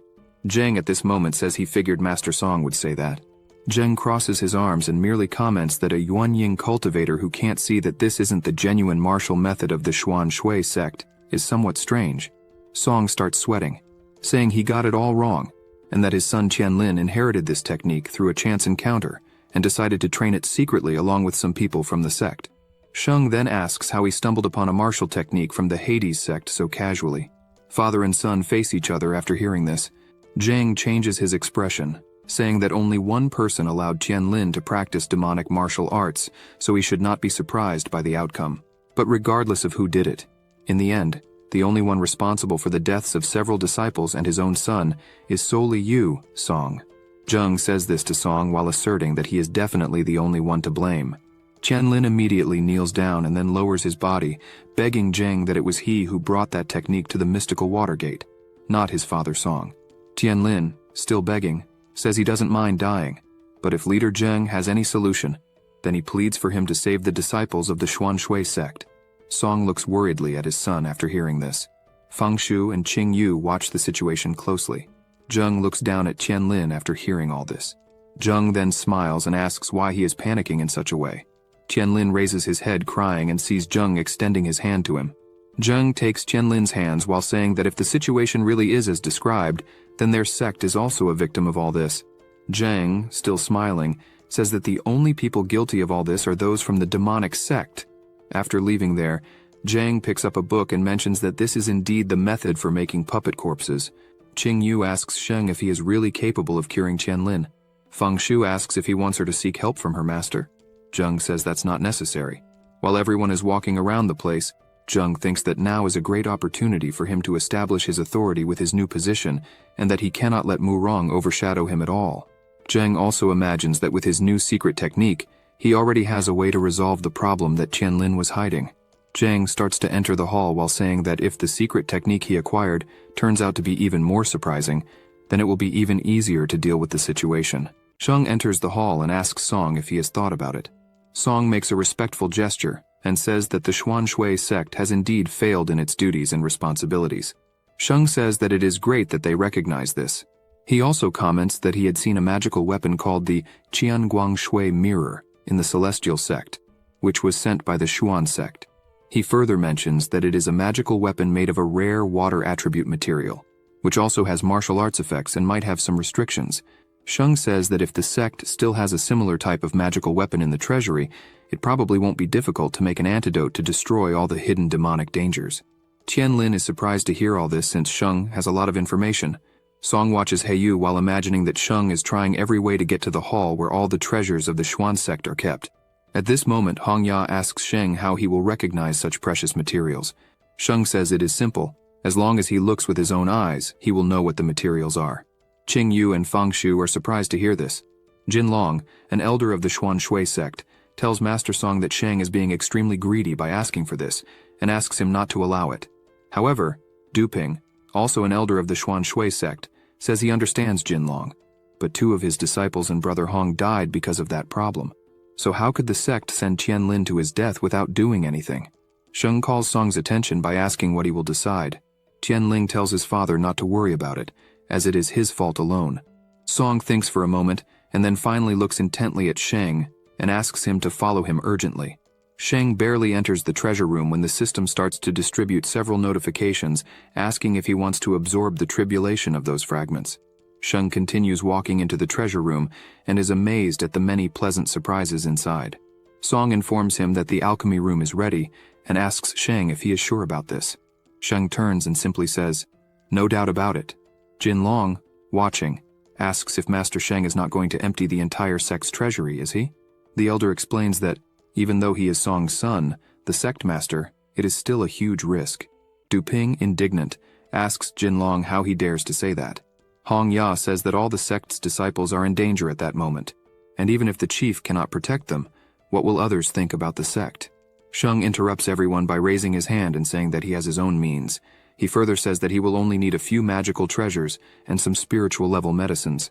From this, he will be able to prepare an antidote when he is in isolation. Elder Jin Long hears all this, worried, but realizes there is not much to be done. Sheng is now sitting in the alchemy room, absorbing the fragments of the treasures. One of the treasures falls to the ground after its tribulation is absorbed. Sheng observes his status and thinks that he absorbed all the fragments present in the treasure room, and after that, the number of thefts increased significantly, but the immortal stones only increased by 7. Sheng, still observing his status, imagines that the secret method of tribulation can greatly increase the effect of alchemy and body refinement. Sheng begins to think about how efficient the alchemy skill would become after this. Sheng takes his finger to the system and then starts distributing points in the beginning secret tribulation technique category. After doing this, Sheng feels a powerful energy running through his entire body. At that moment, the system notifies him that the secret alchemy method has been updated to a higher level, and that with this, Sheng will gain experience equivalent to that of a master of alchemy and weapon crafting. Sheng is pleased to see this notification as he has become a master of alchemy. He cannot believe that he went from beginner level straight to master level. Sheng closes his eyes and has a complete vision of all kinds of alchemy experiences, all of this passing in images in his head as if he had been an alchemy master for hundreds of years. He can only imagine that ascending to the heavens is a wonderful feeling. Looking at his hand, Sheng imagines that now he has enough power to solve Tianlin's problem and develop the pills. Sheng thinks that definitely, those 100 tribulation points were not wasted. With his system still open, Sheng decides to use the remaining points to increase his cultivation level. At this moment, Sheng is at the 2nd level of foundation base, needing 724 points to reach the 3rd level. He has 7 immortal stones, possesses the physique, body of 10,000 tribulations, has 2 techniques, one of them being secret, and has an active daily tribulation mission. Sheng, observing the system, laments that his tribulation points were not enough for him to reach the 3rd level of his foundation base. He imagines that even absorbing all the treasures of that sect, he will still have to go through the daily tribulation missions. Sheng notices a system notification saying that the daily theft has been accumulated 3 times, and it can accumulate up to 3 more times, going to a total of 9. If after all this it still fails, Sheng will receive a punishment. He reads that but cannot imagine what the punishment would be. He thinks it might be a super strong celestial tribulation, or even instant obliteration. Already worried, Sheng imagines that the daily tribulation is a double-edged sword and that he cannot accumulate anymore. Thus, that night, he needs to find a way to pass the triple tribulation at all costs. Sheng then gathers the ingredients to make the pill. He starts making all the ingredients float with his magic, while saying that the pill is composed of 4 main herbs, called Qing Kunji, Qian Qian Tao Wu Tu, 9 flavors of xiong huang, red syrup from the heart of the earth, along with 27 auxiliary herbs. He makes all the ingredients fly into the container while saying that, according to the analysis of the secret refinement method of the tribulation, this should be enough to escape the disadvantages of the demonic secret art. Song and Qianlin are outside talking while waiting for Sheng. Song notices something. Sheng is coming out of the alchemy room saying it is finished. As Sheng walks towards everyone, Song asks if he really finished preparing the pill. Sheng approaches holding a bottle and says that he just did his duty. Sheng removes the bottle cap, and a magical pill emerges from it. Sheng explains that this pill is called Fa Yudan, and, although it is not of a very high grade, it is extremely effective against the specific symptoms of the demonic technique. Elder Jinlong intervenes, saying that it might as well be poison. After all, not just anyone can prepare a pill of that level. It is not so simple to prepare, and it should not have been so quick. Song gets irritated upon hearing that and orders Jinlong to shut up. Song commands someone to find a disciple who practiced the demonic technique to test the pill on him. Hong Ya, looking at Qianlin, asks if he knows anyone who also practiced the technique and, if so, to find that person as soon as possible. Qianlin just says no and asks to test the pill himself. Sheng is surprised by his courage. Song tells his son that it is not necessary. Qianlin says he does not care, after all, that incident happened because of him, and it brought problems to the sect. Qianlin confidently shouts that he will be the first to take the pill. Sheng smiles while holding the pill in the air, and says he's pleased to see such courage from the son of the sect master. Sheng then takes the pill and hands it to Qianlin, saying that he will be the first to take it. Qianlin, already holding the pill in his hand, observes it for a moment, and then puts it in his mouth. Song watches worriedly, imagining that there is not much he can do besides trusting that the pill is effective. Qianlin swallows the pill, and suddenly his eyes start turning red, and several red veins appear on his face. Qianlin begins to scream in pain, placing his hands on his neck. A red aura starts emanating from Qianlin's body. His father watches this, extremely frightened, not understanding why it is happening. Qianlin continues screaming while the evil energy keeps flowing from his body, and even his eyes are filled with blood. Qianlin starts to fall backward as the energy continues to pour out of his mouth. Little by little he becomes unconscious, while the malignant energy doesn't stop coming out of his body. Song catches his son before he hits the ground. Elder Jinlong starts shouting, saying they shouldn't have trusted the child from the Foundation realm. After all, look at what is happening to Qianlin after taking the pill. Sheng just remains silent, watching everything unfold. Qing Yu approaches He Yu and asks about the current situation. He responds that Qianlin's cultivation is disappearing, and apparently he is not breathing. Song supports his unconscious son against a pillar. He says that he highly respects the celestial sect, seeing it as superior to the others, and he also respects Sheng as the true disciple of the immortal Ling Yang. However, at that moment, he would like some explanations. He says this while turning to Sheng. He Yu, angered by Song's tone, asks what Song intends to do about it, emanating a tremendous power from his body. Sheng raises his hand and says it is all right. He Yu asks if he is sure. Sheng then calmly explains Song's request, but also says that Song owes an explanation after that. Sheng says that Song probably noticed that the technique is similar to that of the Hades sect.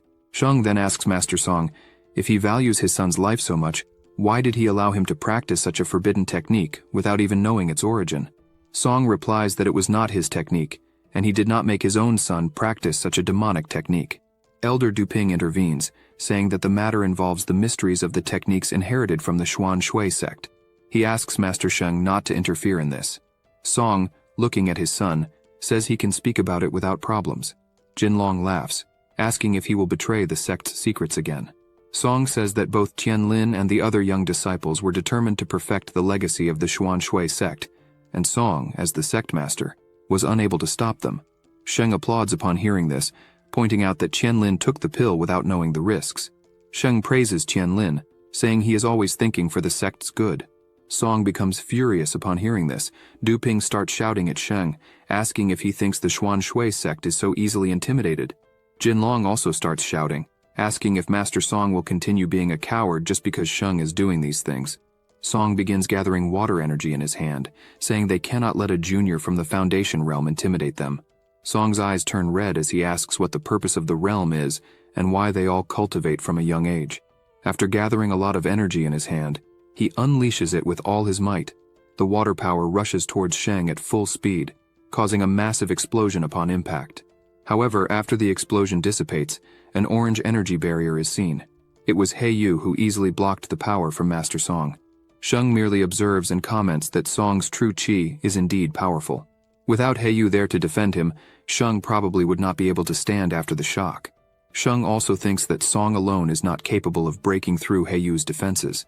Moreover, all the elders who claim not to support Sheng in the end will not do anything about it. Song turns, asking if Kim Wan and Hong Ya aren't going to help him at that moment. Then, Song is startled by what he sees. His son is standing after going through all the confusion with the pill. Song runs to his son and asks if he is really okay. Tianlin replies that he is, just a bit tired. Sheng, smiling while Yu dissipates the barrier, asks how Tianlin feels at that moment. Tianlin, looking at his own body, responds that Master Sheng's pills are really powerful. The stagnant qi in his dantian has completely disappeared. Elder Jinlong is indignant, saying that it is impossible.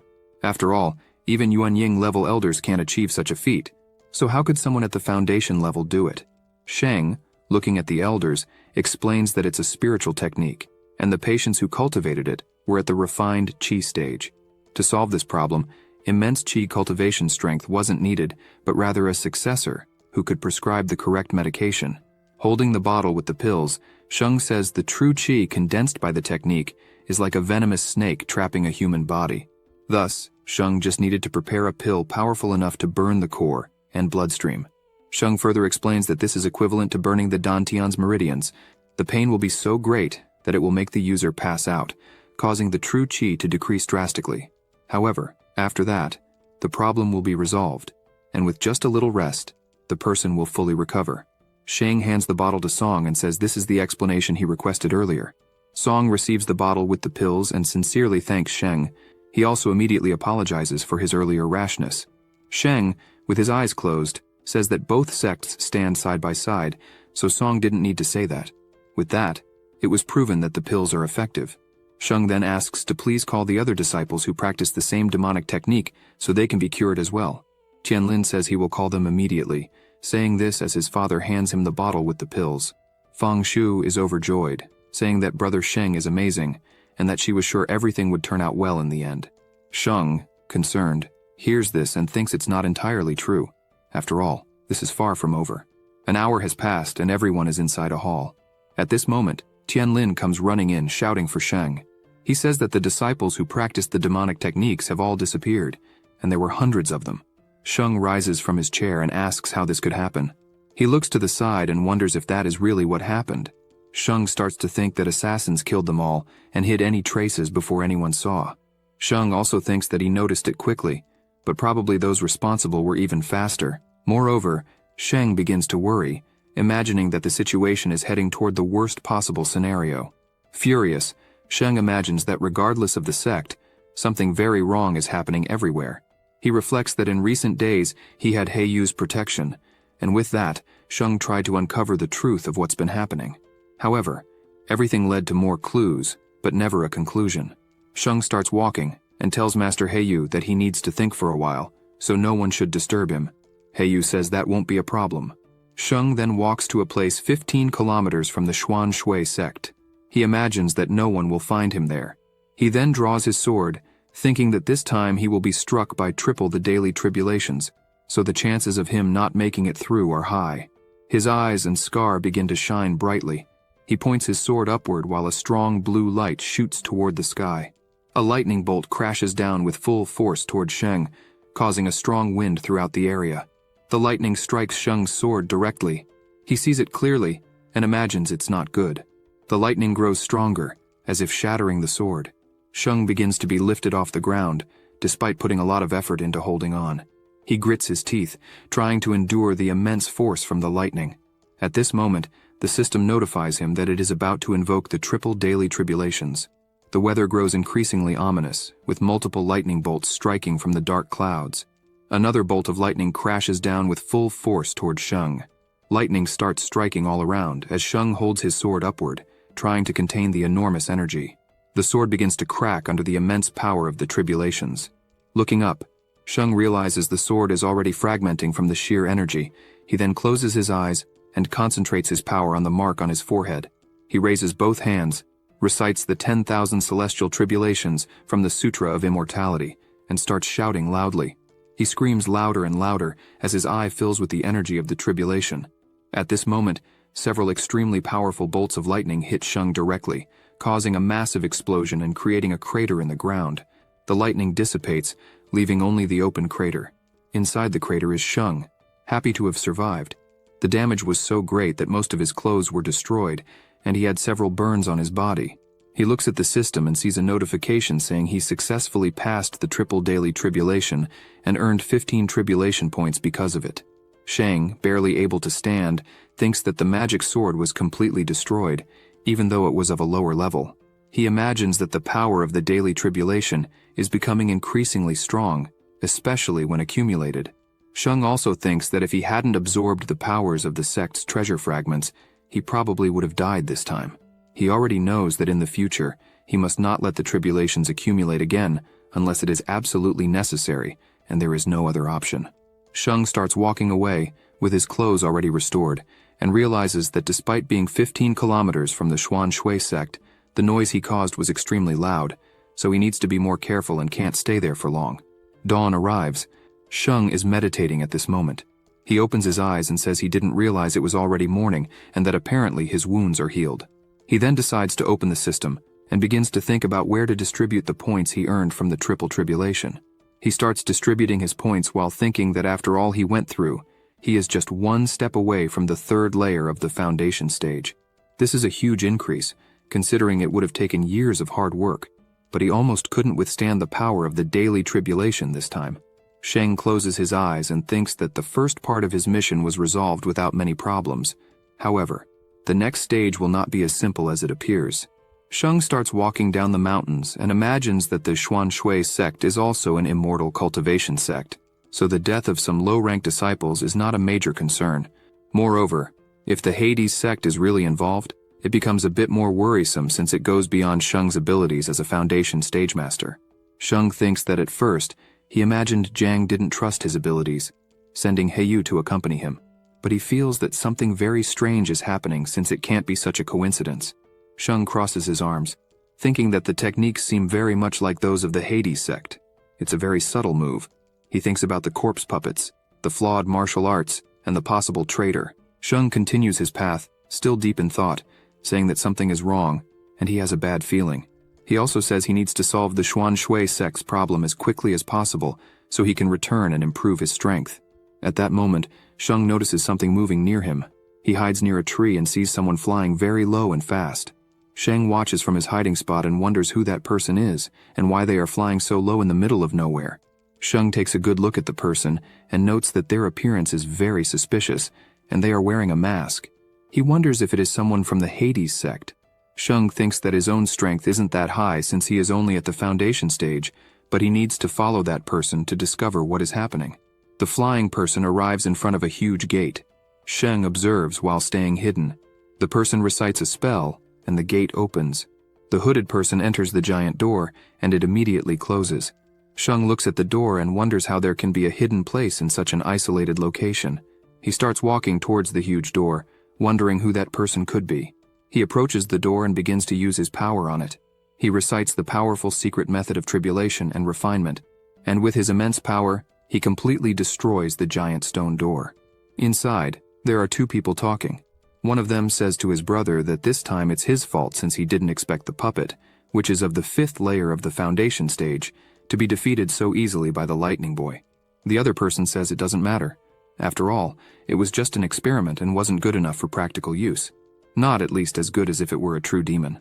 The man then asks what happened to the other disciples who practiced the blood sacrifice technique. His brother reassures him not to worry, saying that after they managed to create an antidote, the hooded man quickly lured all the disciples to control them.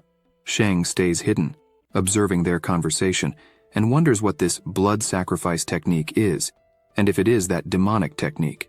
Sheng then realizes that all the missing disciples are in the hands of those two men, and it seems they plan to make more puppet monsters like the one Sheng faced, or even stronger ones. One of the men turns, also wearing a mask, and says he can't believe that lightning boy actually managed to successfully refine an antidote. His brother responds that yes, That's what those two people personally told him, and that they were quite surprised to see the result. Sheng, still hidden, wonders who these two people the man mentioned are. The men keep walking while one of them says that the technique he worked hard on for so long was easily resolved by a mere foundation stage practitioner, and it's sad, though it doesn't matter anymore. After all, the purpose of the technique is to draw their attention and make them believe it's all the work of the Hades sect. The man looks intently at the other and says they will achieve their final goal, which is to finally eliminate Sheng. Sheng is startled to hear that. He begins to wonder why he is the final target. Sheng looks closely at the two men and realizes that no matter what they are planning, there are only two of them there. So this is the perfect opportunity, and Sheng can't wait any longer. Sheng uses his power to gain more speed and then leaps at them at full speed, saying that he must attack first at all costs. The two men are startled as they didn't realize there was an intruder. Sheng quickly places his energy-filled hand on one of their heads, causing a lot of blood to gush out and throwing him far away with his lightning power. The man who is hit goes flying while Sheng keeps his lightning power focused on him. Sheng starts to smile as an intense electric charge comes from his arm, and he says that one is down, now just one more to go. The remaining man, hidden with a mask, asks if it is really Sheng there. Sheng asks if he recognized him immediately, and then asks if he has seen a portrait or if they have met before. Sheng says he heard them mention that he is the final target, and asks for a detailed explanation of why he is the final target. The masked man says it's a surprise, and it looks like Sheng showed up alone. The masked man says they have gone to great lengths for Sheng, and it seems he has come here just to die. The masked man summons his energy sword and says he will finally get the credit he truly deserves. Sheng finds this odd and says that speaking in such a way implies that what happened at the Xuanshui sect was his doing. The masked man, with his purple sword overflowing with immense energy, replies to Sheng that a man who is about to die doesn't need to know anything. The man leaps and rushes at Sheng at full speed, telling him to ask himself after he goes to hell. Sheng smiles and simply prepares for battle. The man strikes, but Sheng dodges easily. Sheng raises two fingers and begins to gather energy to execute his technique. The masked man attacks Sheng, but his strike is blocked by the lightning sword that Sheng created with his hand. The man steps back, indignant that his attack was blocked. He realizes that his sword lost power after the impact and becomes furious. The masked man grips his sword tighter, wondering what kind of martial art Sheng is practicing since he has never heard of that thunder method. Moreover, Sheng's speed and strength are not typical of someone in the second foundation stage. Sheng, still with his lightning sword summoned, thinks that the masked man has quite a high level of cultivation, at least at the 7th level of the foundation stage. Sheng realizes he will need to use all his strength to defeat him. The man then starts running towards Sheng. Sheng does the same, running towards him. They cross paths, each delivering a sword strike to the other. Sheng's eyes and the mark on his forehead overflow with electrical power. Sheng holds his sword firmly as it also overflows with energy. The masked man turns to Sheng after exchanging blows and notices that Sheng has taken a huge leap. The masked man quickly tries to look behind and sees Sheng approaching at full speed. The two cross swords again, causing shields of their respective colors to appear. Sheng takes advantage of this moment, starts shouting, gathering even more energy, and invokes the technique of the 10,000 celestial tribulations from the Sutra of Immortality. A massive explosion of lightning occurs, throwing the masked man far away. As the masked man flies and his mask gets damaged, he can't believe it since Sheng is apparently more powerful than he is. Sheng flies at full speed towards the masked man, trying to finish him off with the same move he used on the other man. The masked man, anticipating the danger, prepares himself and dodges at the last second, causing Sheng to hit the ground, creating massive destruction and lightning shooting everywhere. The man slides backward from the force of dodging the blow. The masked man, indignant at such power, asks Sheng if he is really only at the 2nd level of the foundation stage. Sheng slowly dissipates the energy in his hand. He then raises his arm and responds that yes, he is only at the 2nd foundation level. The masked man takes off the cloak he was wearing and says he truly underestimated Sheng. But all of this was expected from the heir of the great Zhou. A ring on the masked man's finger begins to shine, and he says that this all ends now. He adds that Sheng will learn a lesson he will never be able to surpass. At this moment, he summons a huge blue hammer. Sheng is surprised to see this, saying that it's a high-grade spiritual treasure. Right after realizing this, Sheng is surprised by something else. The masked man wasn't wasting any time and was already coming at him with that spiritual treasure. Sheng manages to dodge at the last second, but the attack creates a massive crater and an explosion that sends rocks flying everywhere. Sheng, observing this, says that the treasure is just one level above the intermediate spiritual magic sword that Sister Qing Yu possesses. However, even with the small difference, this weapon is extremely powerful. The masked man, amid the dust stirred up by the blow, tells Sheng that he really is quite fast, having managed to dodge that strike. The man then smiles and says he wants to see Sheng dodge the next blow. He then starts running at full speed, advancing towards Sheng, ready to attack again with the spiritual treasure, while saying that Sheng will die this time. Sheng watches the man approaching and thinks he won't be able to fight back. The man approaches with the spiritual treasure, and at that moment, Sheng notices a symbol-like mark on the spiritual treasure's body. Sheng gets distracted by seeing that mark, and because of this, takes the full brunt of the hammer. Sheng manages to block by crossing his arms and using magic, but he is thrown far away by the force of the spiritual treasure. The force is so great that he flies far from the cave and along the way, destroys a bunch of trees with the impact. The masked man, confident, says that victory is already guaranteed. He then leaps towards where Sheng was sent flying by the blow. Sheng is standing, wiping his mouth. He says that the superior spiritual treasure is more powerful than he imagined, as he can't fight back at all. At this moment, he hears the masked man approaching quickly. Sheng looks to the side and the masked man is already close, striking again while asking Sheng where he thinks he's going to run this time. Sheng quickly dodges, causing the masked man's blow to hit a tree, cutting it in half. Sheng continues running at full speed, thinking he needs to calm down at all costs. He also thinks that, in this situation, he needs to keep a good distance between them to come up with a plan. The masked man, laughing loudly, begins to spin the sacred treasure at full speed and says that the more Sheng resists, the greater the satisfaction in killing him. The masked man then hurls the hammer towards Sheng, which now looks more like a tornado due to its speed. The hammer quickly approaches Sheng, who is running at full speed without stopping. Sheng looks back before being hit and wonders if he will be able to dodge that sacred treasure or not. A huge explosion is caused by the impact of the sacred treasure. The hammer is embedded in the ground due to the enormous force with which it was thrown. The masked man approaches it and does not see Sheng nearby. The masked man can't believe Sheng managed to dodge again. Sheng runs behind a rock, thinking that he will just flee at that moment, as the only sword he brought with him was a low-level one, and it was destroyed during the daily tribulation mission. That said, at the moment, he has no means to fight seriously. Sheng takes his sect token, gathers energy into it, and says he hopes this will be enough to help. He also points his finger at the token, causing more energy to overflow. Sheng still imagines that the token contains the power of Master Zhou injected into it when he finally ascended. So, everything should work out as long as Sheng can trigger a trace of the celestial tribulation's power.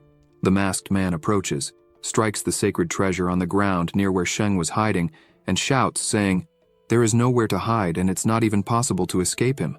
Sheng remains silent, hidden behind the huge rock, while the masked man shouts for him to come out wherever he is hiding. Sheng tries to accelerate the energization of the token. The sect's token continues to receive that strong electric charge from Sheng's technique. The masked man notices some lightning bolts coming from behind that huge rock. This catches his attention, and he begins to laugh nonstop. The masked man starts walking towards the huge rock while carrying his sacred treasure.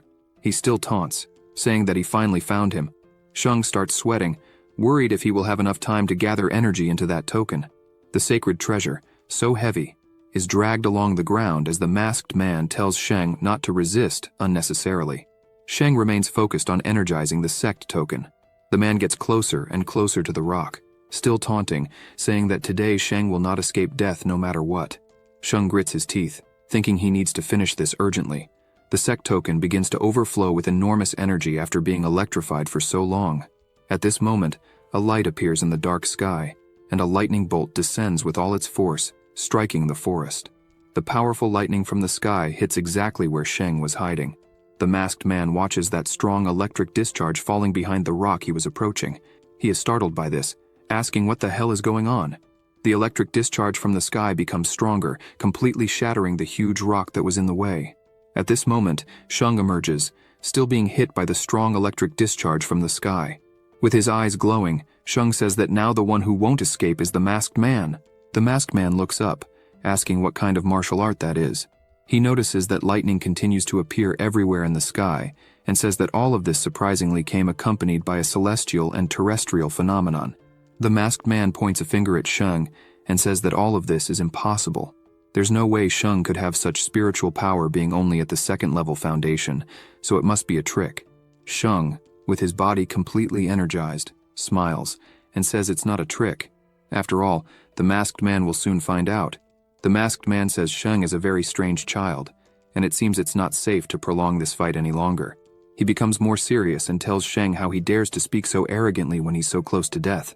The masked man starts gathering energy in his hand and says he will show the true power of the superior grade spiritual treasure.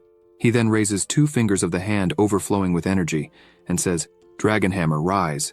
At this moment, the spiritual treasure begins to fly on its own, overflowing with orange energy. The treasure flies up to the sky at full speed, forming a dragon's head with all the power emanating from it. When the hammer reaches the sky, it becomes the spiritual form of a complete dragon, while Sheng just watches, still overflowing with electricity all over his body. The masked man commands the spiritual treasure to kill Sheng immediately. The enormous spiritual dragon of the sacred treasure roars loudly and immediately starts speeding towards Sheng, who remains standing, waiting to receive the blow.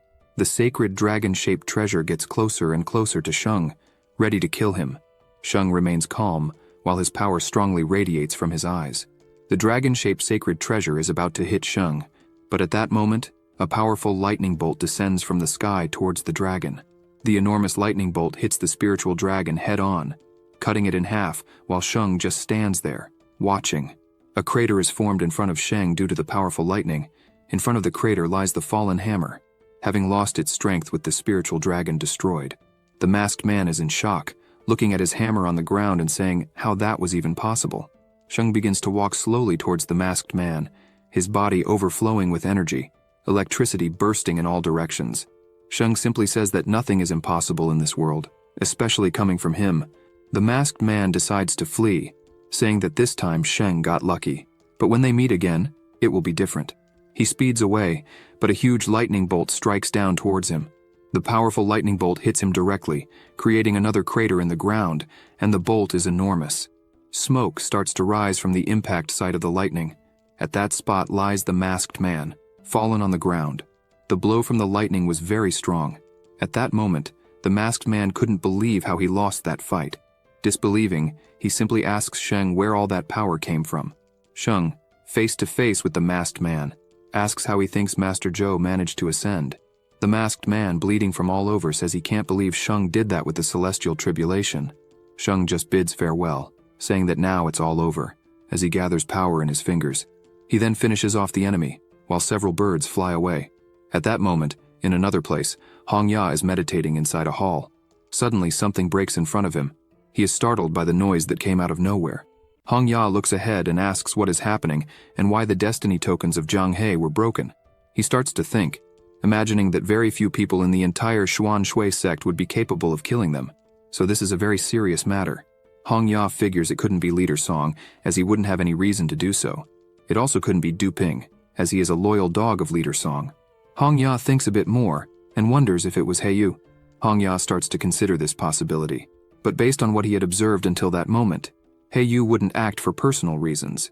In other words, all of this was orchestrated by Leader Sheng. Hong Ya, smiling, says that apparently Sheng has already found out, so everything is ready.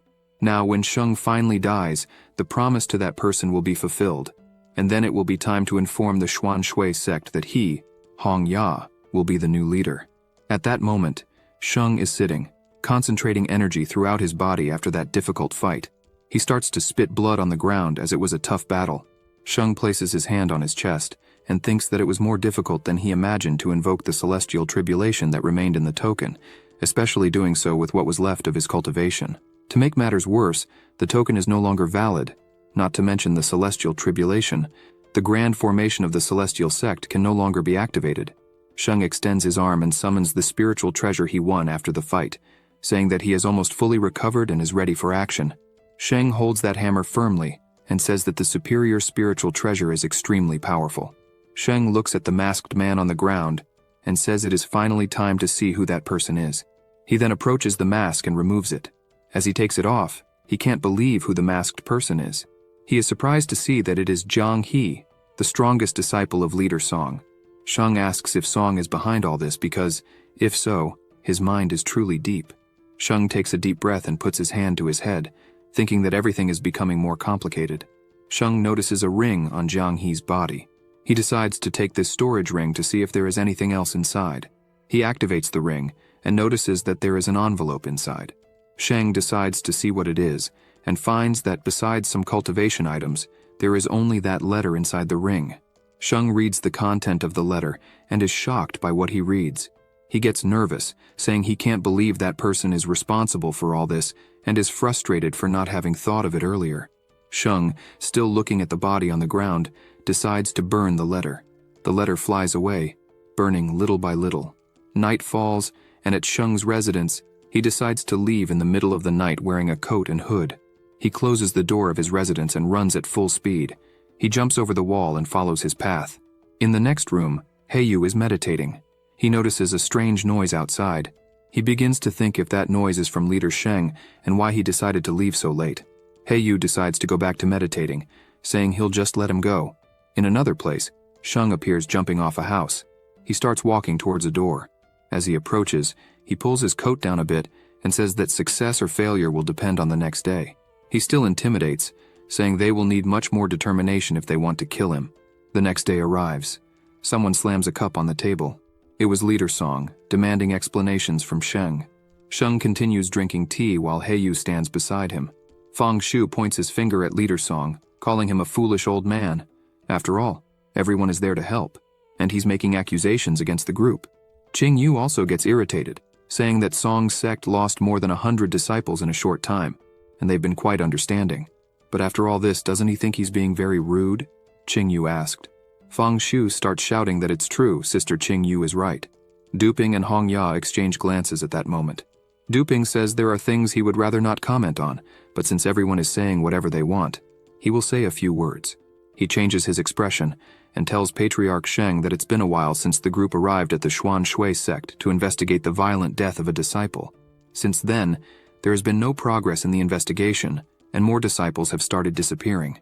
Duping criticizes Sheng, saying he makes many promises that everything will be resolved, but the situation only gets worse by the minute. He even questions if this is what happens when the celestial sect interferes in others' problems. Tianlin remains silent, observing Duping speak, and starts to think that none of this makes sense. After all, wasn't it Master Sheng who saved everyone there, including his own life? Hong Ya stands up and says that Elder Duping has a point, and that he shares the same thought. Hong Ya tells Master Sheng that if he can't investigate properly, he should leave and let the Xuan Shui sect handle their own problems. Heiyu gets angry at this declaration against leader Sheng. Fang Shu and Qing Yu are also irritated, calling them ungrateful. Sheng places his teacup on the table and asks Master Song if Vice Leader Hong Ya's opinion is the same as his. Song remains silent at the question. Elder Duping starts shouting, asking Master Song why he's hesitating to answer. Duping adds that he's always been dissatisfied with this second-layer kid, referring to Sheng. Duping, already stressed, points his finger at Sheng and accuses him of showing off every single day. Jin also says the best thing to do is to send him away from the Xuan Shui sect. Song calmly tells Master Song that, as he can see, Song is not the only one bothered by his visit, and apparently, the entire Xuan Shui sect doesn't trust him. Leader Song then asks Master Sheng to please leave, and that Song will take care of the investigations with great care from now on. Qing Yu asks Song if he's sure about that. After all, everyone there did a lot to help them. Fang Shu agrees. Duping stands up and asks to please expel them all.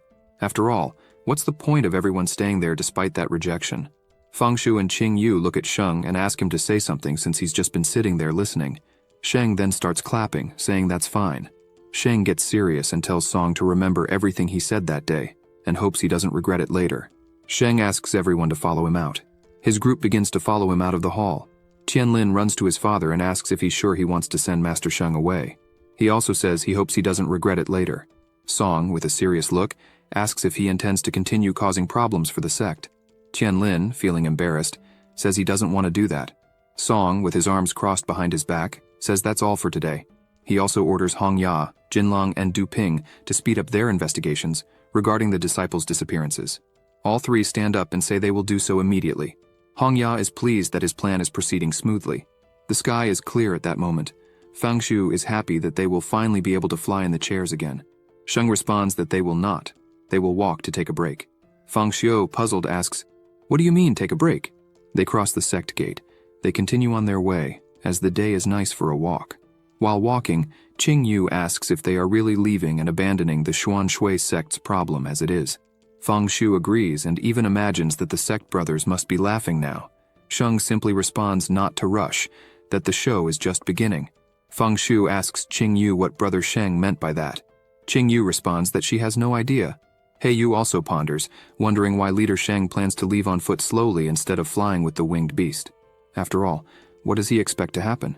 He Yu also thinks that apparently Sheng is no longer interested in the Xuan Shui sect's affairs. So what did he do in the middle of last night? The four continue walking slowly through the forest. They all notice that the sky has started to darken and ask if it's really going to rain out of nowhere at that moment. Sheng looks at the darkening sky and then smiles, thinking the fun is about to begin. Suddenly, a shadow rushes through the trees. He Yu immediately notices the movement. The person apparently was following the group and jumps from the treetops. A person in a trench coat appears and then throws several knives at the group. The knives speed towards Sheng. Sheng waits for the knives to get closer, and then He Yu jumps in front and blocks them all with his power. He Yu, holding one of the knives, asks Sheng if he is okay. Sheng replies that he is. At this moment, more knives are thrown by the enemy, but this time in a much larger number. The knives speed towards the group. He Yu changes his expression and then begins to deflect all the knives with immense speed in his arms. The knives fly away after being deflected. He Yu starts to get angry and orders the enemy to stop being cowardly and show themselves. A person then appears, clapping, saying that it was really surprising. It was Hong Ya, accompanied by several corpse puppets. Hong Ya says he is impressed with Master He Yu, that he lives up to his name. Hong Ya also comments that he tried to ambush him, but apparently underestimated him. Qing Yu and Fang Shu are surprised to see that it is Hong Ya, and ask if those corpse puppets behind him are the missing disciples. He Yu observes this seriously while Sheng just smiles at the situation. He Yu, looking at Hong Ya, says that it seems he was responsible for the incident that happened in the Xuan Shui sect, and then asks what was the purpose of killing his own disciples. Hong Ya says he doesn't care about any of that. After all, the plan was simply to bring young Sheng to the sect. However, he did not imagine that a powerful person like He Yu would be accompanying him. Hong Ya also says that this complicated his plans significantly, which otherwise would have been too easy. He Yu looks at Sheng and cannot believe that the entire incident happened just to drag Sheng to that place. Sheng, smiling, asks if it was the Grand Elder of the sect who ordered all that. Sheng says he is curious about what he promised as a reward. Qing Yu and Fang Shu are shocked, thinking that cannot be possible. Hong Ya laughs, saying that apparently Sheng already knows everything, indicating that Zhang He died by his hands. Hong Ya then asks if that's the case, then Sheng must know whose orders those were. Hong Ya decides to reveal what his reward will be. At this moment, he snaps his fingers to summon the corpse puppets. As he summons them, Hong Ya responds that the Grand Elder promised that Hong Ya would surpass Leader Song after completing that task, making him the head of the Xuan Shui sect. He also says that a simple mission like this, which is just to kill a mere young man at the second-level foundation stage. So with a reward like that, who would dare refuse? He shouts, his eyes turning red with fury. He points towards the group and orders the corpse puppets to kill everyone present. The hundreds of puppets start jumping towards the group, forming an enormous mound, covering all four of them, with hundreds of puppets on top. At that moment, a light begins to shine from within the mound. The light becomes increasingly stronger, so bright that it shoots towards the sky, sending some of the puppets flying. After that, all the puppets are blown away by the powerful force emanating from He Yu. Hong Ya stands still, watching all his puppets being defeated in seconds. He Yu tells Hong Ya not to be so childish, using mere corpse puppets against someone as powerful as him. Sheng, looking at He Yu, says it's true. Sheng starts to think, and remembers the conversation between the masked men, and that, according to them, they had many problems because of these puppets. Sheng wonders if these puppets can only be used as cannon fodder. It doesn't make sense. Something seems to be missing from this story. Hong Ya starts laughing to himself and then responds, telling He Yu not to worry, as those puppets were just a warm-up. After all, he wouldn't be foolish enough to be negligent in front of the powerful He Yu, who is at the 9th layer of Yuan Ying. He says this while making some small rods fly into his hand. He raises the rods using his magic and then lifts his fingers shouting "sickness" to activate his technique. The rods in the air start exploding one by one, causing enormous explosions in the sky. Sheng begins to worry about what's coming next. The rods turn into several coffins that fall from the sky towards the ground. Hong Ya, laughing maniacally, says that after the warm-up comes the main course. A bloody hand emerges from one of the coffins. Then all the coffins begin to break open, with monsters emerging from within. Qing Yu, terrified, asks if those are the fused bodies of the puppets they found a few nights ago. Sheng, seeing this, replies that it unfortunately seems so. However, this time the body is not as large as the previous one, but the pressure is much greater. Sheng is worried that the strength of those puppets is at the golden pillar level. Qing Yu, enraged, asks how many disciples he had the courage to sacrifice to create those 9 golden pillar level corpse puppets.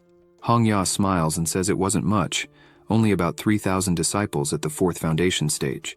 It was approximately 30% of the lower-ranked disciples of the Xuan Shui sect. Those enormous corpses start falling from the sky, while Hong Ya, with a sinister look, says that in addition to all that, he captured all the doctors within a radius of 150 kilometers. He put in so much effort, so he hopes Master Heyu still doesn't feel underestimated. Heyu becomes serious, realizing that things are getting complicated. One of the giant corpse puppets begins gathering energy in its mouth. At that moment, an enormous energy beam shoots through its head, finishing it instantly. It was Heyu who fired that enormous power with his hand. He still asks, "This makes no sense after all, whether at the foundation level or the golden pillar level, it makes no difference against me."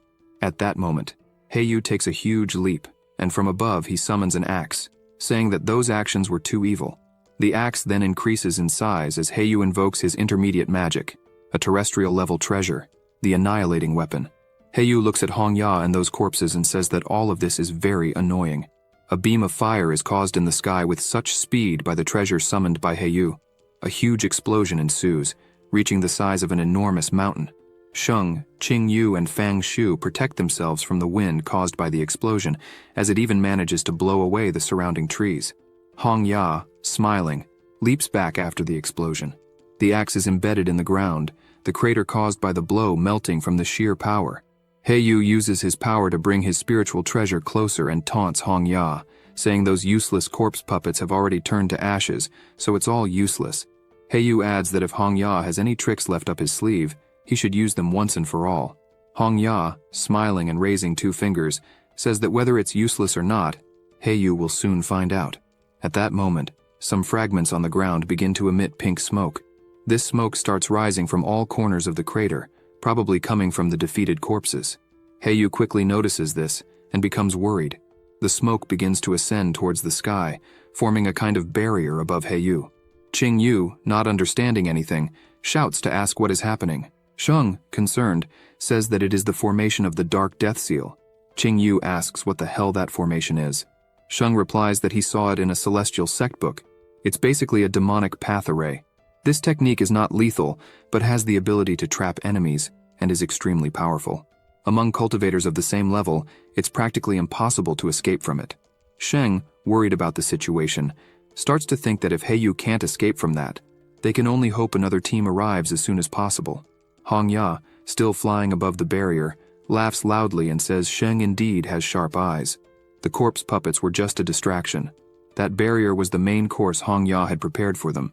He further explains that using the bodily aura of thousands of low-level disciples as a base, it will be enough to trap Heyu for at least half an hour. Inside the barrier, Heyu begins to unleash numerous attacks with his axe. He notices that none of the blows have any effect on the barrier. He starts to worry about how he will get out of there to help Sheng outside. Heyu shouts from inside the barrier that it is indeed very resistant. However, the user who invokes it needs to stay focused on it, so Hong Ya cannot move either to maintain the barrier. Heyu questions what the purpose is if Hong Ya will also be stuck. Hong Ya laughs, saying he is indeed correct. He adds that Heyu is forgetting the reason for their visit. After all, Hong Ya is not there to fight him. Hong Ya also says he never mentioned being alone. Heyu becomes extremely worried upon hearing this and shouts for leader Sheng to flee immediately. Sheng becomes concerned while Heyu continues to shout for him to flee. At that moment, someone appears flying behind Sheng. It is Jinlong, who says it is too late to try to escape. Heyu sees this and cannot believe Jinlong is also a traitor. Jinlong then summons several kunai and immediately throws them at Sheng, calling him a piece of trash and telling him to die already. The kunai fly rapidly towards Sheng. He prepares to take the attack. At that moment, someone appears, blocking all the kunai with a single strike. Qing Yu is surprised to see who has arrived. Sheng is pleased, saying that they finally arrived. Jinlong is shocked, asking how that person showed up there. It is Duping, who says he arrived just in time and that Sheng is very lucky. Hong Ya, looking down, asks why the hell Duping appeared there. He says this, but doesn't notice that someone is also flying behind him. This person says they are also present. Hong Ya is startled and immediately turns around. However, before he can do anything, he is hit and thrown forcefully to the ground, destroying all the trees around the impact. Sheng just watches the fight. Hong Ya is furious, not understanding what is happening. He then looks up and asks why that person is also there. It is Leader Song, who calls Hong Ya a traitorous parasite. He explains that if it weren't for Master Sheng telling him what was happening the night before, Song would still be blind to Hong Ya's deceit. Song further says that he discussed with Patriarch Sheng the night before, and they devised a plan to reveal Hong Ya's possible accomplices. Song looks at Jinlong and says he didn't know he had such ill intentions. Heiyu looks up and thinks that apparently this was what Sheng had been doing behind everyone's back. Jinlong is startled and says that it seems his plans had already been revealed. Feng Xiu points upwards and asks her sister Qing Yu to see that Master Song is helping, so Leader Sheng indeed had a plan. Qing Yu, looking up, is impressed, realizing that all of this was orchestrated by Leader Sheng. In fact, Sheng had discovered everything about the Xuan Shui sect on his own. She then looks to the side and wonders if the difference between her and him is really that significant. Jinlong goes to Hong Ya and asks how the hell they found out about that plan. Jinlong, looking at Hong Ya, starts cursing him, saying that the plan was foolproof, and that he should do something about the situation, or they are doomed. Hong Ya gives a slight smile and says that actually, there is one more solution to the situation. Jinlong, clueless, asks what the solution is. At that very moment, Hong Ya changes his expression and attacks Jinlong with his hand. Hong Ya's hand pierces Jinlong's belly. Everyone around is shocked to see this. Hong Ya pulls Jinlong's soul out with his hand. The soul starts to panic as it is pulled from its body. Hong Ya says that unfortunately, extreme measures are necessary for the situation, but he promises that nothing will happen to Jinlong, and that he will still become Vice Master after all this. Jinlong's soul becomes enraged, calling Hong Ya a monster. Hong Ya opens his mouth, and Jinlong's soul starts to panic, saying that they could find another solution. Hong Ya ignores this and starts to swallow Jinlong's soul, who at that moment could only scream desperately. Hong Ya continues to swallow little by little, and all Jinlong's soul can do is curse Hong Ya for the rest of his life. Hong Ya finally swallows the entire soul. At that moment, incredible power starts to emanate from Hong Ya's body. It was the secret technique Great Spirit Devouring Tide. The power overflowing from Jinlong becomes increasingly powerful as he just laughs, enjoying it. Song is furious for not knowing that Hong Ya was practicing such a forbidden technique. Heiyu says that Hong Ya's strength has indeed increased absurdly, but it's probably temporary. Heiyu asks Shang, Qing Yu, and Feng Shu to stay away from there as things are going to get worse. Shang agrees. Sheng then starts to leave and asks Feng Shu and Qing Yu to follow him immediately. At that moment, Hong Ya doesn't stop accumulating power after having consumed Jinlong's spirit. The power was immense. At this moment, Heiyu, Song, and Duping immediately charge at Hong Ya, saying that they need to end this quickly. Meanwhile, Sheng continues to lead the two away from the scene of the fight. Feng Shu becomes thoughtful for a moment, and then says that they are far enough away, so probably no one will be able to detect. Qing Yu looks at her and asks what she means by detect. Feng Shu gives a slight smile and says that's exactly it. Heiyu won't be able to sense from that distance. Feng Shu's expression changes completely at that moment, and she advances from behind Sheng without him noticing. Qing Yu panics and screams for Sheng to be careful, saying that Feng Shu was acting differently. At that moment, blood splatters everywhere. It was Qing Yu's blood, as she stepped in front of Sheng to take the blow. The knife goes through Qing Yu's chest. Sheng looks back in confusion and screams for his sister Qing Yu. Sheng cradles Qing Yu and begs her to wake up, but she doesn't respond. Sheng becomes furious, saying that Feng Shu will pay for this. Feng Shu laughs at the situation while holding her two daggers. Sheng, enraged, asks Feng Shu why she was doing this. Qing Yu at this moment starts to feel a lot of pain as the cut in her chest was deep. Feng Shu says that Qing Yu has always been against Sheng's leadership. but at that moment she protected him, which doesn't make sense. Qing Yu, weak, asks Feng Shu why she was doing this. Feng Shu, smiling, asks if she is inquiring about trying to kill Sheng. Obviously, it was to take his position as master. Sheng is surprised by this, as is Qing Yu. Still flying with Qing Yu in his arms, Sheng says he understands that she is a disciple of Murong, but there was no need to go this far. Feng Shu starts laughing, asking what that has to do with anything. She then hurls her swords toward Sheng, saying that everything she is doing here is for herself. The swords fly at full speed towards Sheng. Sheng dodges the swords while hearing Feng Shu say that she waited for years for the position of heir to the patriarch, but suddenly, Leader Zhao found a monster like Sheng. Feng Shu begins to give a sinister smile and says that at first, she didn't understand why Leader Zhao took someone as mediocre as Sheng to be his disciple, but on his ascension day, she understood why. Feng Shu starts pursuing Sheng while the swords continue to chase them as well. Sheng supports Qing Yu against a tree and asks her to hold on while she rests there. After that, Sheng summons his spiritual treasure and heads towards Feng Shu. Qing Yu only asks him to be careful. The swords return to Feng Shu's hands as Sheng charges at her with his hammer. Both exchange blows with their weapons with all their might. Feng Shu laughs and asks Sheng if he got worried when she said she knows his secret. Sheng is worried about what she means by that. Sheng observes all the power emanating from Feng Shu's sword and asks if her cultivation level is at the advanced stage of foundation. He says this while being worried, as he is sure of it. Feng Shu, excited, says that he is absolutely right, and that's why she said he is just average. She throws her swords again and says she waited for 10 long years and all she wanted was to show her hard work, but she never imagined Sheng would come to ruin that. The two swords start spinning toward Sheng. The swords then multiply with Feng Shu's power. At this moment, countless swords fly toward Sheng at full speed. Feng Shu merely says that she will finally get rid of that thorn in her side. Sheng quickly throws his hammer, charged with immense power. The hammer turns into a fire dragon with all its might. The fire dragon heads towards the swords with all its power. At that moment, Hong Ya is summoning his ghost governor's sword to attack the group that stayed to fight him. The swords multiply, and then fly towards all three who stayed to fight him. The swords, loaded with immense energy, cause a powerful explosion, destroying the entire impact area. At that moment, Hong Ya was panting heavily. Something wasn't right. Heiyu notices this and says that apparently the secret technique forcibly increases the user's power, and now Hong Ya can't bear this burden. The three then rush towards him, Heiyu throwing his axe and Song sending his water power. Feng Shu continues to defend against Sheng's hammer. She manages to block it but wonders how it's possible. Sheng is in the initial stage of foundation, and yet is so powerful that it leaves Feng Shu at a disadvantage. Sheng holds his spiritual treasure, and says he never imagined such betrayal coming from someone he considers a sister. He says if she surrenders, he will forgive her, although she will still be punished. Feng Shu becomes furious and asks Sheng to stop pretending in front of her. She says this while throwing her sword again. Sheng easily dodges that sword. Feng Shu, with a sinister look, asks if he really thinks it's a good idea to dodge. Sheng becomes worried and quickly looks back. The sword was heading towards Qing Yu, who was incapacitated on the ground. Sheng panics upon seeing this. He starts flying towards Qing Yu to protect her, becoming worried as he realizes he won't make it in time. Qing Yu sees the sword coming towards her, but can't react as she is out of strength. Sheng immediately invokes his technique, 10,000 celestial tribulations of the Immortality Sutra. Qing Yu closes her eyes and tries to protect herself, as there is nothing more she can do. She finds it strange that nothing happened and decides to open her eyes while sweating coldly.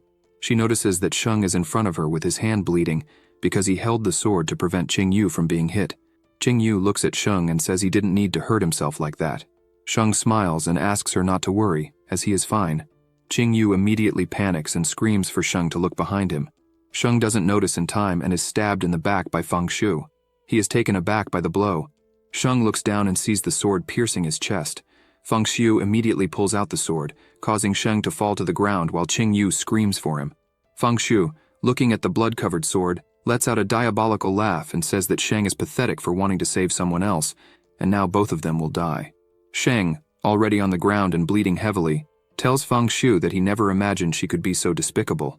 Feng Shu mocks him, asking why he is still talking in that situation. Sheng starts thinking about the day his master ascended and asks if she was really there watching. Feng Shu comments that she noticed something was wrong, but she didn't discover the true nature of what happened.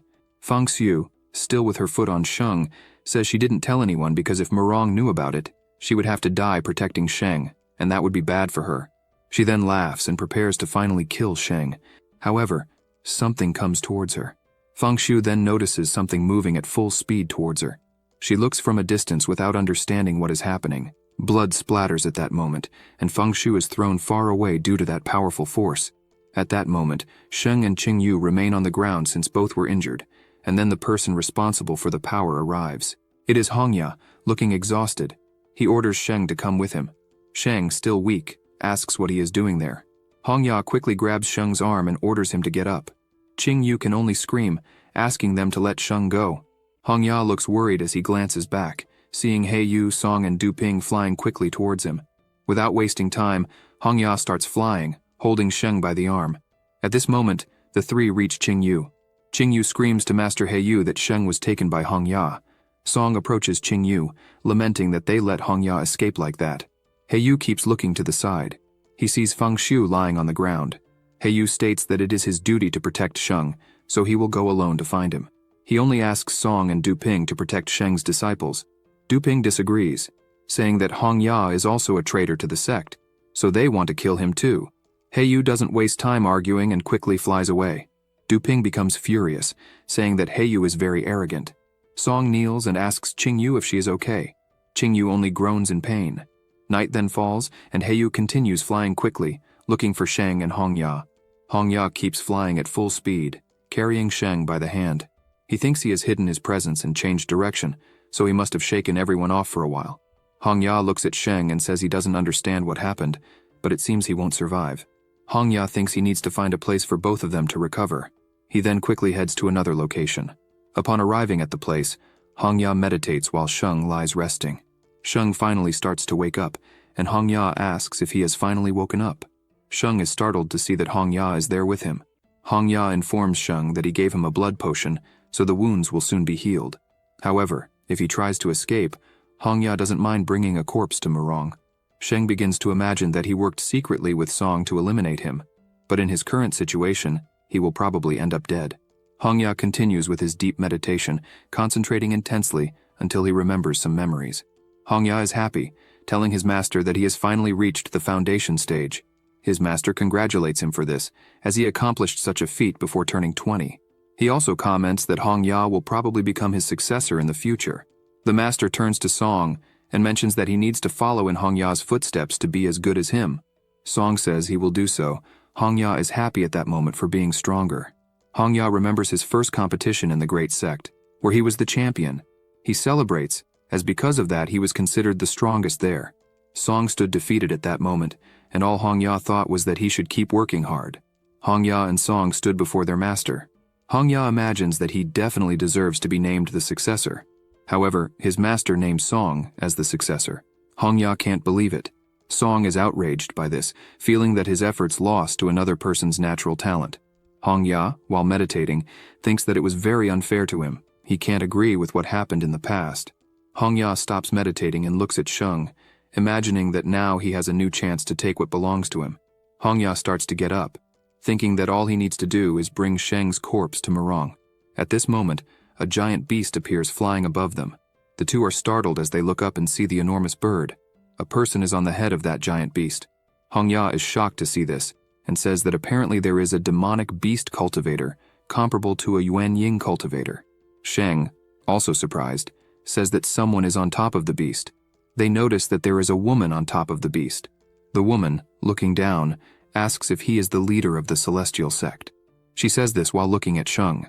The demonic beast keeps flying above them. Sheng, worried, asks who she is.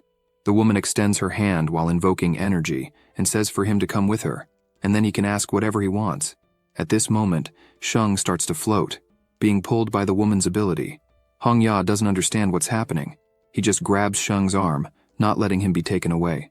Holding Sheng, Hongya asks the woman who she is, as she is riding a very powerful demonic beast.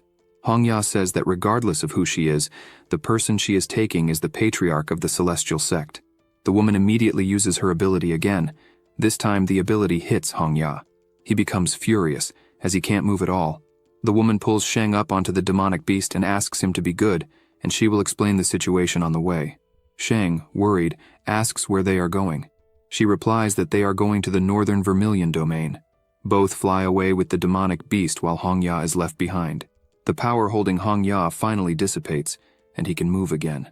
Hongya, extremely frightened, asks who the hell that woman is, who has enough power to hold him effortlessly. He wonders if she is a great cultivator from one of the great sects. Hongya becomes furious, as he no longer has Sheng as a bargaining chip to ask Murong for help. At this moment, a beam of light appears, causing a huge explosion at the place. A person emerges from the explosion, asking where Leader Sheng is. It is Heyu, with red eyes, and he is out of patience. Hongya becomes even more irritated, as his bad luck only increases. Far from there, the demonic beast keeps flying, carrying the woman and Sheng. Sheng has been silent until now, just observing the woman. He then decides to ask her who she is, as at this moment she could already tell him. She then informs him that her name is Gu Qingyun. She asks if it's true that Sheng helped Master Zhou Lin ascend days ago. Sheng is surprised to hear this, as he didn't imagine anyone would know. She asks him not to be surprised, as she knows much more than he imagines. She then looks back and says she came to see him because she hopes he will help her with something. She hands Sheng a ring and says that inside it are numerous pieces of clothing, and he could use one of them to change. Sheng looks at the ring and asks why he should change his clothes. Gu Qingyun says that he needs to change clothes because he is the new patriarch of the celestial sect, so he must avoid being recognized by other sects to prevent trouble. Sheng ponders, wondering why it would be a problem for him to be recognized by other sects. He also recognizes the name Northern Vermilion, and imagines that this woman might be from the spiritual sect. Sheng becomes even more serious, and imagines that the woman intends to use his body to ascend. Sheng also thinks that she is much more powerful than he is, so he needs to disguise himself until he finds a chance to escape. Day breaks, and a meeting is taking place in the main hall of the celestial sect. The elders ask Heyu if Sheng was really kidnapped by an unknown woman, and if they suspect that this woman is at the fusion stage. Heyu confirms this, adding that Hongya orchestrated the entire assassination of Sheng. He personally saw Sheng being taken by this woman. Additionally, Heyu informs that Hongya confessed that Elder Murong ordered everything. Heyu says this while looking at Murong. Both Jiang and Feng are shocked to hear this. Murong, hearing that statement, informs that he will personally ask Song about these events. Besides, it is absurd to have attempted something against Sheng and then place the blame on him. Elder Jing becomes thoughtful upon hearing that report and wonders if anyone else knows about Sheng's body. He imagines if these people will use it to ascend. Feng immediately yells for them to stop with the nonsense. Feng shouts, saying that she doesn't care about Sheng's whereabouts, but she wants to know about Murong's disciple, Feng Shu, who almost killed Qing Yu. Murong responds that from what he understands, it was nothing serious, just a quarrel between children, basically a joke. Feng Shu continues smiling as if nothing had happened. Qing Yu looks at her furiously, knowing how false Feng Shu is. Elder Feng becomes irritated, saying that all of this is nonsense since Feng Shu is clearly a traitor. Murong quickly changes the subject and, with a sinister look, says that their priority now is to discover who this woman at the fusion stage is. Jing remains thoughtful while looking at Murong. Sheng continues traveling on the demonic beast. He notices something at that moment. He looks at the ground and recognizes the place. He asks Gu Qingyun if what is on the ground are the stagnant wastelands. She only responds that it is the fastest way to the northern Vermilion domain. Sheng smiles and says he remembers that place. He recalls flying on a sword with his brothers. One of them asks what is happening. Sheng points to a place and says they should follow that direction, and he doesn't understand why they are taking the longer route. One of the people with Sheng asks if he wants to follow where there is a great wall. The other guy informs Sheng that there is where the lands are called stagnant. It is a forbidden place inhabited by sky-devouring hordes. The brown-haired guy explains that there the sky-devourer has the strength of a second-degree demonic beast. A fourth-degree demonic beast is as powerful as a Yuan Ying cultivator. Sheng, still traveling with that woman, gets excited, saying that this is his chance. Back at the floating lands, Elder Jing asks Heyu if it is true that Hongya attempted an assassination ordered by Murong. Heyu responds yes, as he witnessed it with his own eyes. Heyu says that Murong promised to help Hongya become the head of the Xuan Shui sect. All Hongya needed to do was assassinate Sheng. Jiang says that it all makes sense, as it seemed to be a setup to lure Sheng there. Heyu takes the opportunity to ask Elder Jing why he thinks so much about Sheng. Jiang responds that there is no need to explain, just saying that Sheng is important to him, and for this reason, he wants Heyu to go to the north of the Vermilion region and bring Sheng back safely. However, He is to make contact if something goes wrong. Jiang, sipping his tea, says that he will personally take action. Hong Ya is currently talking with a young man with white hair. The young man hands him some magical treasures and pills, telling Hong Ya that he needs to leave the celestial sect and change clothes immediately. Hong Ya takes the ring and asks the great elder if he is sure about this. The white-haired man asks Hong Ya to go to the north of Vermilion and make sure Sheng never returns alive. The man also says that if Hong Ya succeeds, he will not be judged for past mistakes and will sit on the throne of the Xuan Shui sect. Hong Ya is pleased to hear this and says he will fulfill it immediately. At that moment, Sheng is still traveling with the woman who kidnapped him. Sheng smiles, realizing that the place has a concentrated, powerful aura. Sheng then jumps off the back of the demonic beast. Guqing Yun just watches Sheng do this. He then lands on the ground and immediately uses his 10,000 celestial tribulations of the Immortality Sutra at full power. At that moment, several lightning bolts begin to emanate from his body, forming a crater beneath him. Various monsters emerge from the ground due to all the electricity coursing through it. The giant monsters rise and head towards Sheng to attack him. Sheng smiles and asks the monsters to attack him quickly. Sheng immediately makes a huge leap, causing the monsters to chase him in the air. He then flies back to the demonic beast. Sheng looks at the woman and says that the journey was boring, so he added some fun. Sheng then starts flying in another direction. At that moment, all the monsters fly towards the demonic beast to attack it. The monsters approach, and Guqing Yun simply prepares to use her ability. Just as the monsters get close, she activates the ability and slices all the monsters into pieces at once. The monsters fall from the sky, all cut in half. At this moment, another monster emerges, but it is extremely larger. Now the woman and her demonic beast are facing a colossal monster, dozens of times bigger than the demonic beast. The woman then decides to take things more seriously. Sheng continues flying away at full speed. He looks back and imagines that the monster that emerged is a fourth-layer sky devourer, so they can fight each other while Sheng escapes and finds a safe place. He barely finishes saying this when he immediately stops flying upon seeing that Guqing Yun is already in front of him. She simply says that his games are over. The two resume traveling on the demonic beast, now flying over where the sky devourer was killed. Sheng is completely shocked to see such a powerful monster defeated with ease. She simply asks him not to do that again, and that she doesn't want to hurt him. Sheng says that even if she intended to hurt him, it seems there is nothing he can do about it. She then smiles and asks him to stay calm, as she will soon explain everything once they arrive at the place. They continue flying for 3 months. All Sheng could do to relieve his boredom was meditate. She then informs him that they are close and decides to dismiss her summoning, making the demonic beast disappear suddenly. Sheng, not understanding anything, asks why she dismissed the transport out of nowhere. She informs him that they are close, so they cannot fly with something so conspicuous around here, or others will notice. Sheng keeps looking at her, having no idea what this woman wants with him. Finally, they arrive flying at the northern Vermilion domain. Sheng asks if they are in the right place, as it does not seem to be a grand sect. At that moment, someone arrives flying, greeting Elder Guqing Yun. Sheng is left confused. The person informs that he heard of her arrival and came to welcome them.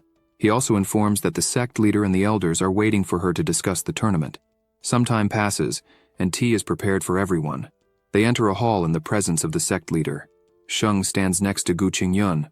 Sheng looks at her and imagines that she is overwhelmingly powerful, and yet she is merely an elder of that remote place.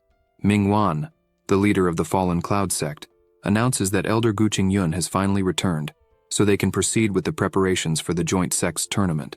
Guqing Yun raises her hand and informs the leader that she has a proposal for him. She says that her disciple, Sheng, will take the place of Elder Li's son, Jimong, and participate in the competition. Sheng does not understand what is happening. One of the elders present shouts that this is ridiculous. He says he will not agree to this. The irritated man says that Elder Guqing Yun has been traveling for 2 years and comes back out of nowhere with a child that no one there knows. He further adds that after all this, she comes with this talk about this kid participating in the competition. Elder Guqing Yun informs them that this domain is the most backward among all the sects. She states that the competition only happens once every 100 years and is extremely important for the future, until the next competition. She then points to Sheng and says he is an extremely talented boy. She explains that he is her new disciple and she wants him to join the competition. The other elder says this is nonsense. At this moment, the sect leader interrupts their argument. The leader then asks Guqing Yun if the young man is named Sheng and requests his background. Sheng then greets them and informs them that his name is Sheng. He has been practicing Qi for 6 years, and he is currently 18 years old. Elder Li immediately slams the table. Irritated, he says that his son Mang is 29 years old and has the best qualifications in the sect, besides being at the beginning of the foundation stage. The elder then asks what stage Sheng is in.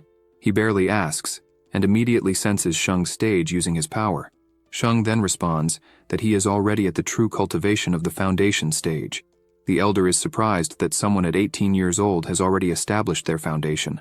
The leader, observing Sheng, says that he is indeed talented to have advanced so much in such a short time. At that moment, someone starts walking in, asking them to wait. It is Mang, who says that while Sheng has good qualifications, he is probably not as good as he is. But Mang also says that the competition is not just about talents, and that even if Sheng is talented, he is inexperienced in battles. Mang then points his finger at Sheng and says he challenges him since he wants a place in the competition, and adds that if Sheng defeats him, he can take his place. Sheng worries as the situation suddenly becomes a big mess. Time passes, and several girls appear when they hear that Mang will challenge a new disciple. They wonder who would be crazy enough to challenge someone so powerful. Everyone is present to watch the fight, while the girls say that either way, it will be a show. The girl in pink says that this Sheng is quite handsome, though being handsome will not help in the fight. Qin Weiwei watches the fight shyly while the other girls say it is impossible for anyone to beat Mang, especially someone younger. The sect leader announces the fight as both have agreed. Mang, concerned, thinks that he trained for years for this competition, and at the crucial moment, this person shows up to interfere. Mang looks at Sheng and says that he will not lose under any circumstances. The leader asks them to start the match, and Mang quickly runs towards Sheng to deliver the first blow. Mang swiftly uses his ability, creating claws on his fingers. Sheng, without changing his expression, begins to channel energy through his body and then punches Mang squarely in the chest. Mang spits blood as he takes the blow. The sect leader and Mang's father are surprised by this. Gu Qingyun shows no reaction. The girls are also surprised, imagining that the bloody shadow claws had no effect. Mang is thrown far away, scratching the ground trying to hold on. He becomes even more furious and decides to attack Sheng again using his claws. Sheng dodges the blow with extreme ease, causing Mang's power to strike in a straight line. Sheng immediately flies at full speed. An explosion occurs where the 3 girls were standing. A trail is left behind where the protagonist passed at full speed. The dust caused by the explosion continues to rise. Qin Weiwei is scared as an attack came in her direction. However, after the dust settles a bit, she realizes that Sheng came flying towards her to save her. Li Mang is furious with the protagonist's heroic act and wonders how he can think of saving someone in the midst of that situation. At that moment, the sect leader shouts, ordering both of them to stop fighting. He then approaches Li Mang and asks if he can't see that Sheng has been showing mercy towards him all along. The sect leader goes to Sheng and informs him that Li Mang's place in the competition now belongs to the protagonist. Elder Li is in disbelief. Mingwan just turns and says he has already made his decision regarding this matter. Li Mang cannot hide how furious he is with the protagonist. At this moment, Sheng hears a voice in his thoughts, telling him to go to a specific house because the person has something to show him. The protagonist looks at Gu Qingyu and wonders if that voice came from her through telepathy. Qin Weiwei approaches the protagonist and asks if his name is really Sheng. He doesn't understand what she might want. She, completely embarrassed, thanks Sheng for saving her at that moment. He notices something shiny on her neck. Immediately, the system alerts that an ancient water artifact from the clouds has been detected and asks if he wants to consume it. Sheng is pleased to see that there is a fragment right in front of him. The protagonist turns to her and says she doesn't need to worry about it. Qin Weiwei lowers her head and asks Sheng to show his knowledge in the future. The protagonist says it's okay and asks her to take care of him in the future as well. The other girls approach and call Qin Weiwei to return immediately, as Master Li Mang doesn't seem to be in a good mood. They think it's because Qin Weiwei almost got hurt. Seeing her leave, Sheng points to her necklace and says it's like a friend's of his, asking to see it. She holds the necklace and asks if that's what he's talking about. Sheng looks intently at the necklace and says that indeed, a friend has an identical one, and he didn't imagine he would find another in that region. He takes the opportunity to ask her if she has traveled to the northern Vermilion domain. She comments that she got the necklace from an elder after one of the competitions, and that this elder found it in a mysterious place called the Secret Realm of 10,000 Treasures. The protagonist finds this interesting and immediately touches the necklace and tries to absorb it. Immediately he feels enormous power coming into his body and can't believe he has gained so much power from it. Qin Weiwei smiles and tells Sheng that while he is in the competition, he can then proceed to the secret realm of 10,000 treasures. The girl next to her insists that they must leave. Qin Weiwei then turns and says she already knows that. She then turns and bids farewell to Sheng and warns that they will talk later. Sheng also says goodbye.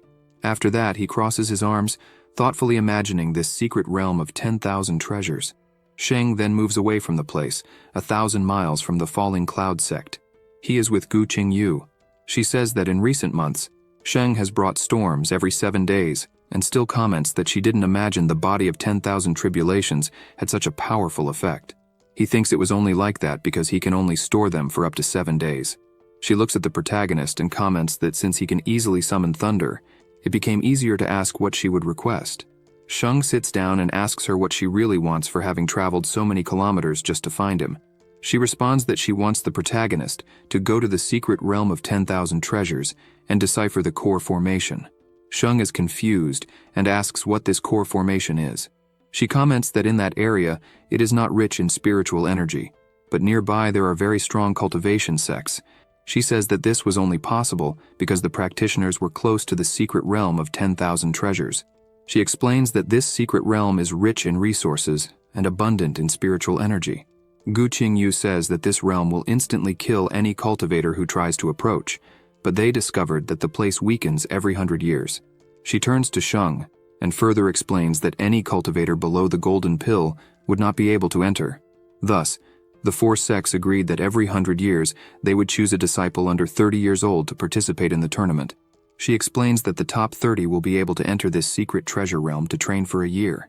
Sheng says he understands and asks why she came to him.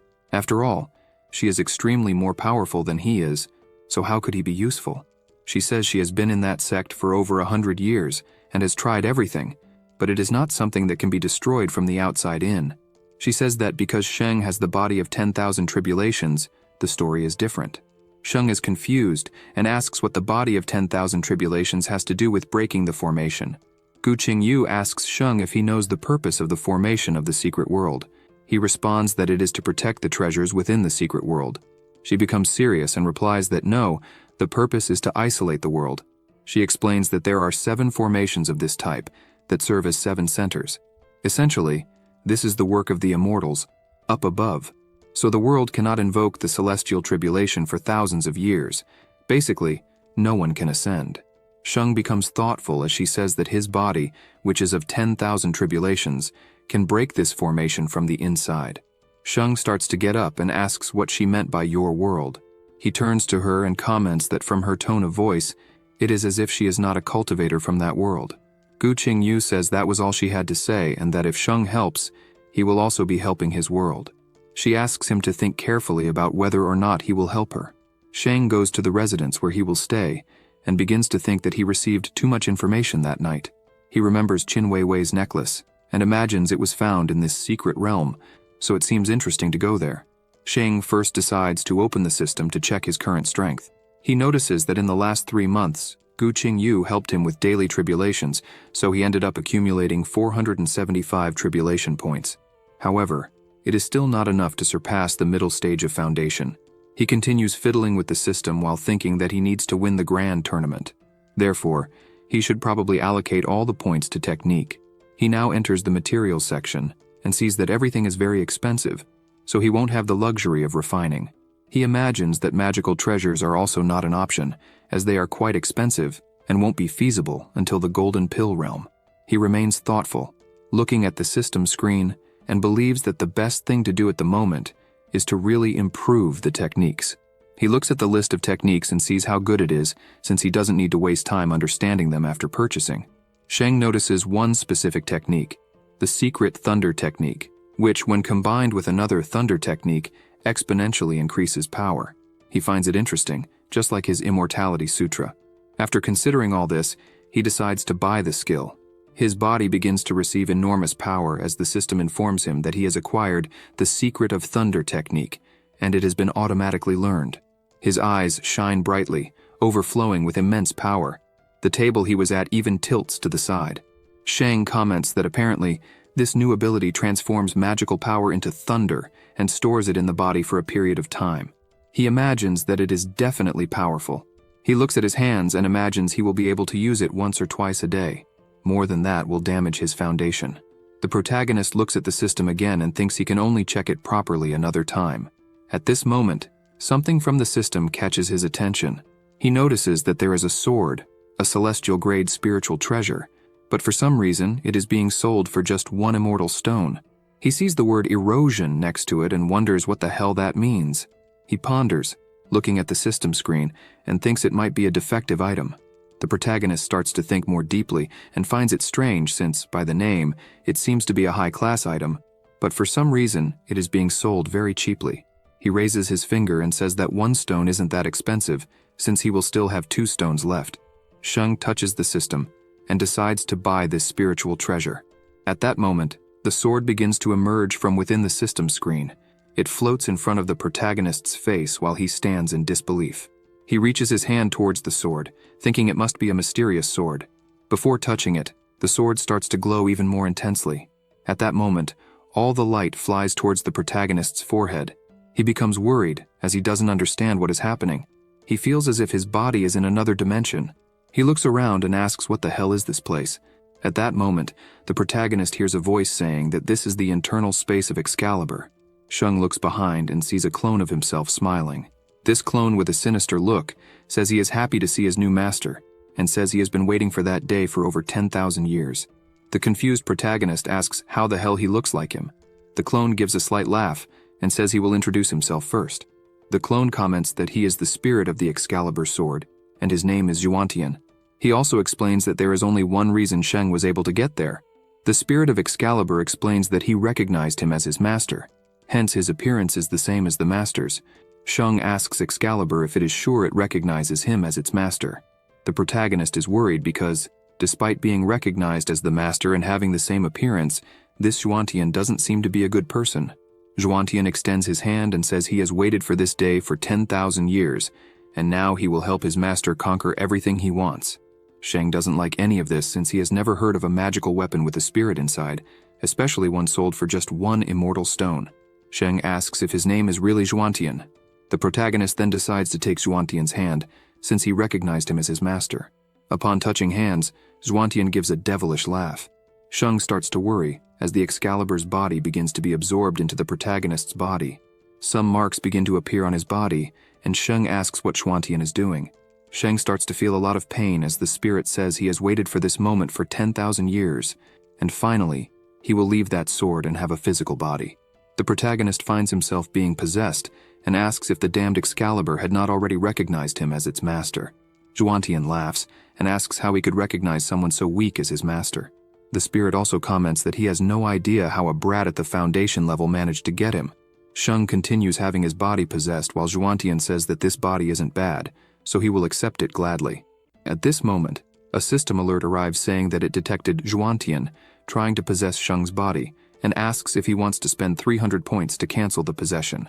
Sheng, with little strength, responds yes. Immediately, Zhuantian is expelled from Sheng's body. He is furious, not understanding what happened to be expelled like that. Sheng looks back, scared of what just happened. His body is then teleported back to the world. He falls heavily to the ground and starts breathing deeply, enraged as he almost lost his body to that damned sword. At this moment, he hears Zhuantian asking what Sheng did.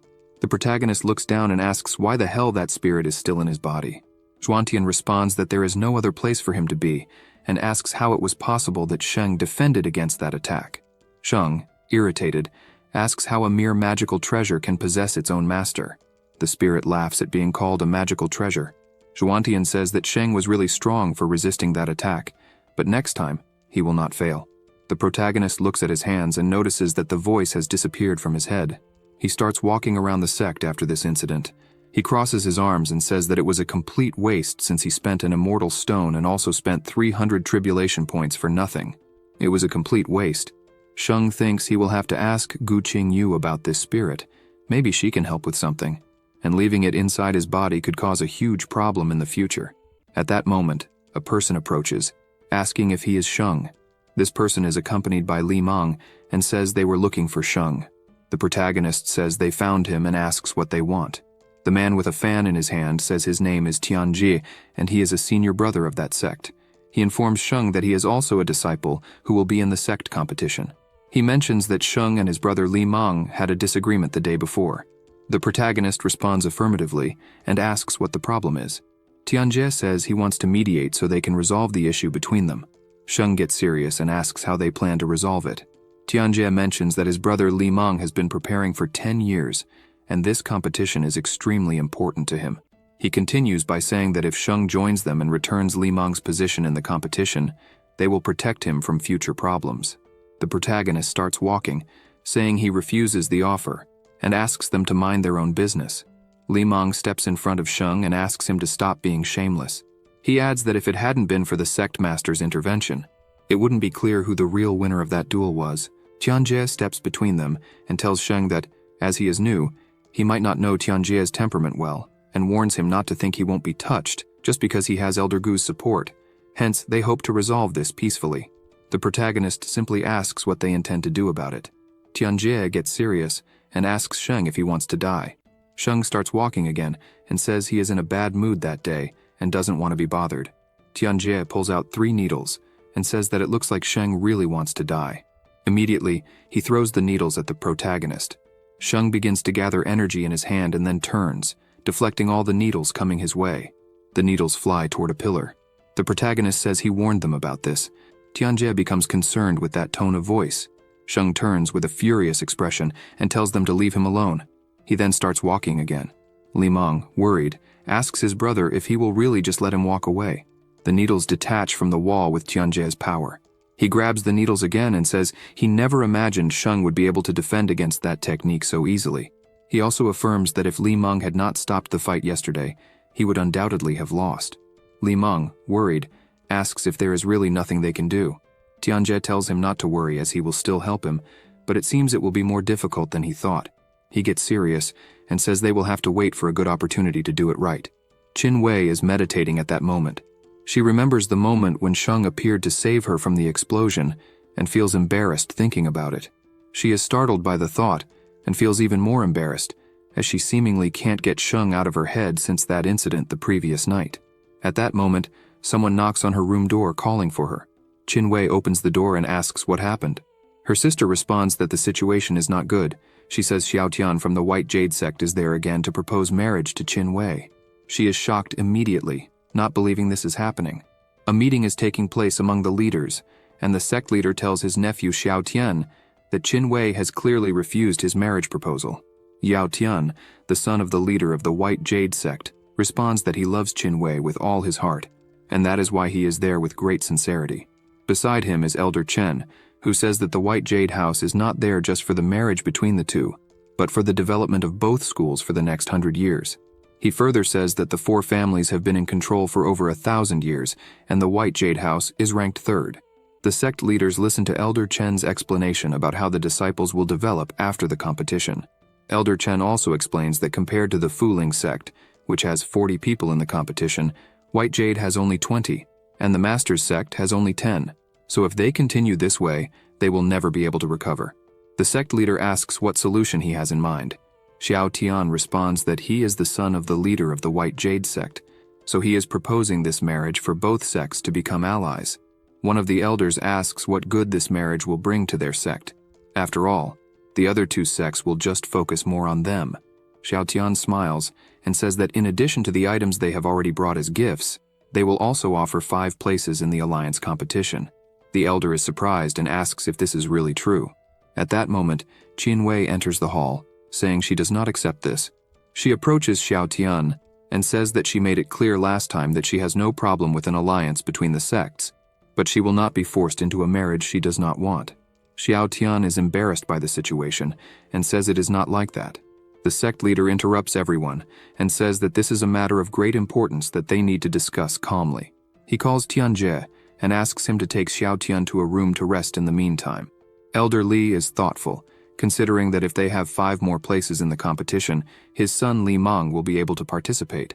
Tianjie starts accompanying Xiao Tian to his room, asking him not to worry, as the sect leader has not yet rejected the proposal. Xiao Tian remains silent after being rejected once again in this manner. Tianjie takes the opportunity to ask Xiao Tian if it is true that he is in love with Qin Wei. The leader's son remains silent. Tianjie then says it is a shame because he heard that Qin Wei had some positive feelings for the leader's son. Xiao Tian immediately asks if that is true and why she rejected him again. Tianjie comments that some time ago, a new student joined the sect, and this guy fell in love with her. Since he is good with words, he ended up leaving her confused. Xiao Tian asks how this student dares, especially since everyone among the four sects knows he has been interested in Qin Wei for a long time. He takes the opportunity to ask who this guy is. Tianjie, with a malicious smile, tells him everything about Sheng. At that moment, the protagonist is facing a stone golem for his training. He begins to gather a lot of energy and invokes his 10,000 heavenly tribulations technique from the Immortality Sutra. Power starts to overflow through his body with increasing intensity. His eyes are already pure electricity, ready to strike. Sheng then takes a strong leap, causing an explosion where he stood. He rushes towards the golem at full speed, leaving a huge trail of electricity. As he approaches, he activates his new technique, the Secret of Thunder. He then delivers a powerful punch to the golem, causing a massive explosion and destroying the entire area. Sheng is panting as a huge cloud of dust rises from the blow. Already sweating, he says that the lightning is truly worthy of the disaster class, but with his current cultivation, it took almost half his mana to deliver a single blow using that technique.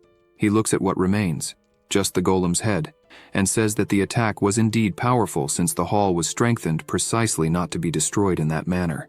He looks at his hands overflowing with power and says it's still not enough if he doesn't want to be used as a pawn anymore and wants to control his own destiny. The protagonist, sweating, already imagines that it makes no difference whether what Gu Qingyu said is true or not. He needs to explore the secret realm of the 10,000 treasures anyway, for the sake of the water fragment. At that moment, Qin Wei is talking to the sect master and asks if he is really going to force that marriage just for the sake of the alliance. Mingwan responds that there is no one else present at the moment, so why doesn't she call him father? She just stays silent, looking away. The sect leader says that having 5 more places in the competition is really important, but he has never forced his daughter into anything. He only says that her cultivation strength is average, so he wants to find a partner for her soon. She gets frustrated and says that person cannot be Xiao Tian, as he only relies on his status as the son of the White Jade sect leader. Her father says he is aware of the situation, but his cultivation is stuck in the Golden Pill realm, so he doesn't have much time left, maybe 200 years, so he has little hope for the future. Therefore, before he departs, he wants to see her with a good husband. Upon hearing that, Qin Wei feels embarrassed as the image of Sheng comes to her mind. One of the girls interrupts their conversation, saying she has bad news. She heard that Xiao Tian caused trouble with the newcomer Sheng. Qin Wei gets worried about this, while the sect leader also stands up, not believing it. Sheng is at the martial arts pavilion. He has just finished his training. At that moment, Xiao Tian and Tianjie are waiting for him outside. Tianjie comments that this is the Sheng they talked about. Xiao Tian, enraged, says it's good to know. The protagonist at that moment can only think that he needs to visit Gu Qingyu to ask about the spirit of the Excalibur sword. As he barely thinks about it, a spear falls in front of him, and he immediately dodges. Xiao Tian, using his technique, launched the spear. He retrieves the spear and asks if the person there is really Sheng. The protagonist, not understanding anything, asks who this person is. Tianjie, who was far away talking to Elder Chen, says he should have warned the young master that this Sheng is quite strong, despite appearances. The elder says there will be no problems, since Xiao Tian is the strongest disciple of the White Jade sect. Xiao Tian introduces himself as the young master of the White Jade house and says he challenges Sheng. He gives a malicious laugh and says that this challenge specifically is to the death. Sheng, not understanding anything, just turns around and says he is not interested. Xiao Tian can't believe he got that response. The young master, furious, calls Sheng a bastard and asks how he dares to ignore him like that. He immediately throws his spear at Sheng's back using his technique. Sheng activates his power in his hands and grabs the spear. The protagonist becomes serious and says this is the second person who attacked him from behind that day. With a serious look, Sheng says he's had enough of all this and will deal with this rudeness right now. Xiao Tian activates the powers in his rings on each hand and says this is all foolishness and Sheng will die right there. He throws several explosive papers towards Sheng. The protagonist, who was holding the young master's spear, just throws it towards the explosive papers, causing a massive explosion before they hit him. At the same moment, Sheng appears behind Xiao Tian, who is startled by the protagonist's speed. The punch is so strong that it throws the young master far away. Elder Chen and Tianjie can't believe what they are seeing. Xiao Tian jumps back after receiving the blow and immediately prepares more bomb papers to throw at the protagonist. Still furious, he curses and immediately throws all the bomb papers. Sheng, with extreme ease, keeps dodging them all. Xiao Tian is frightened at this moment, his mouth bleeding heavily from the blow he received. Sheng charges at full speed until he hears someone shout to stop right there. A person radiating immense green power steps in front of the young master. It was Elder Chen who shouted at Sheng, asking how he dared to hurt the young master in such a manner. Sheng remained silent in the face of the situation. Xiao Tian became enraged, asking how the elder dared to interfere with the fight, and demanded he step aside, as he himself would kill that boy. Elder Chen turned and said that the sect leader had asked him to take care of the young master, so he had the obligation to defeat that boy. Otherwise, he wouldn't be able to explain himself to the White Jade sect leader. The protagonist laughed, mocked the situation, and clapped his hands, asking if this was the young master's idea of a fight to the death. This made Xiao Tian even angrier, while Elder Chen asked him to ignore it, as this would be over in an instant. Immediately, the elder threw several power balls towards the protagonist. Sheng leaped instantly, causing the powers to create a huge explosion where he had been. Chen then aimed high and unleashed even more power, saying he wanted to see if Sheng would dodge this time. Sheng became worried upon seeing so many high-level attacks coming his way. The protagonist was concerned, saying that the elder was overstepping his bounds. As he said this, a huge explosion occurred where Sheng had been. The elder just laughed, having concluded his mission. As he did so, he saw a lightning bolt coming towards him at full speed. The elder started to worry, not understanding what was happening. It was Sheng, furious with his flying thunder technique activated. The elder created a shield while laughing, thinking that technique was insignificant. Sheng struck the shield squarely, causing a strong vortex throughout the area. The elder was worried to notice that the punch was stronger than he thought, having destroyed the shield with ease. A small crater formed at the impact site. Tianjie, watching from a distance, was shocked. The elder became extremely angry to see his arm injured. The protagonist, kneeling, imagined it wasn't good, as the difference between them was vast. One of his strongest attacks barely scratched the elder.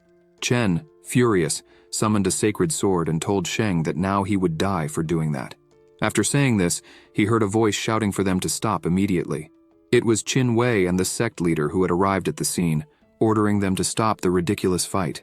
Qin Wei ran to the protagonist and asked if he was okay.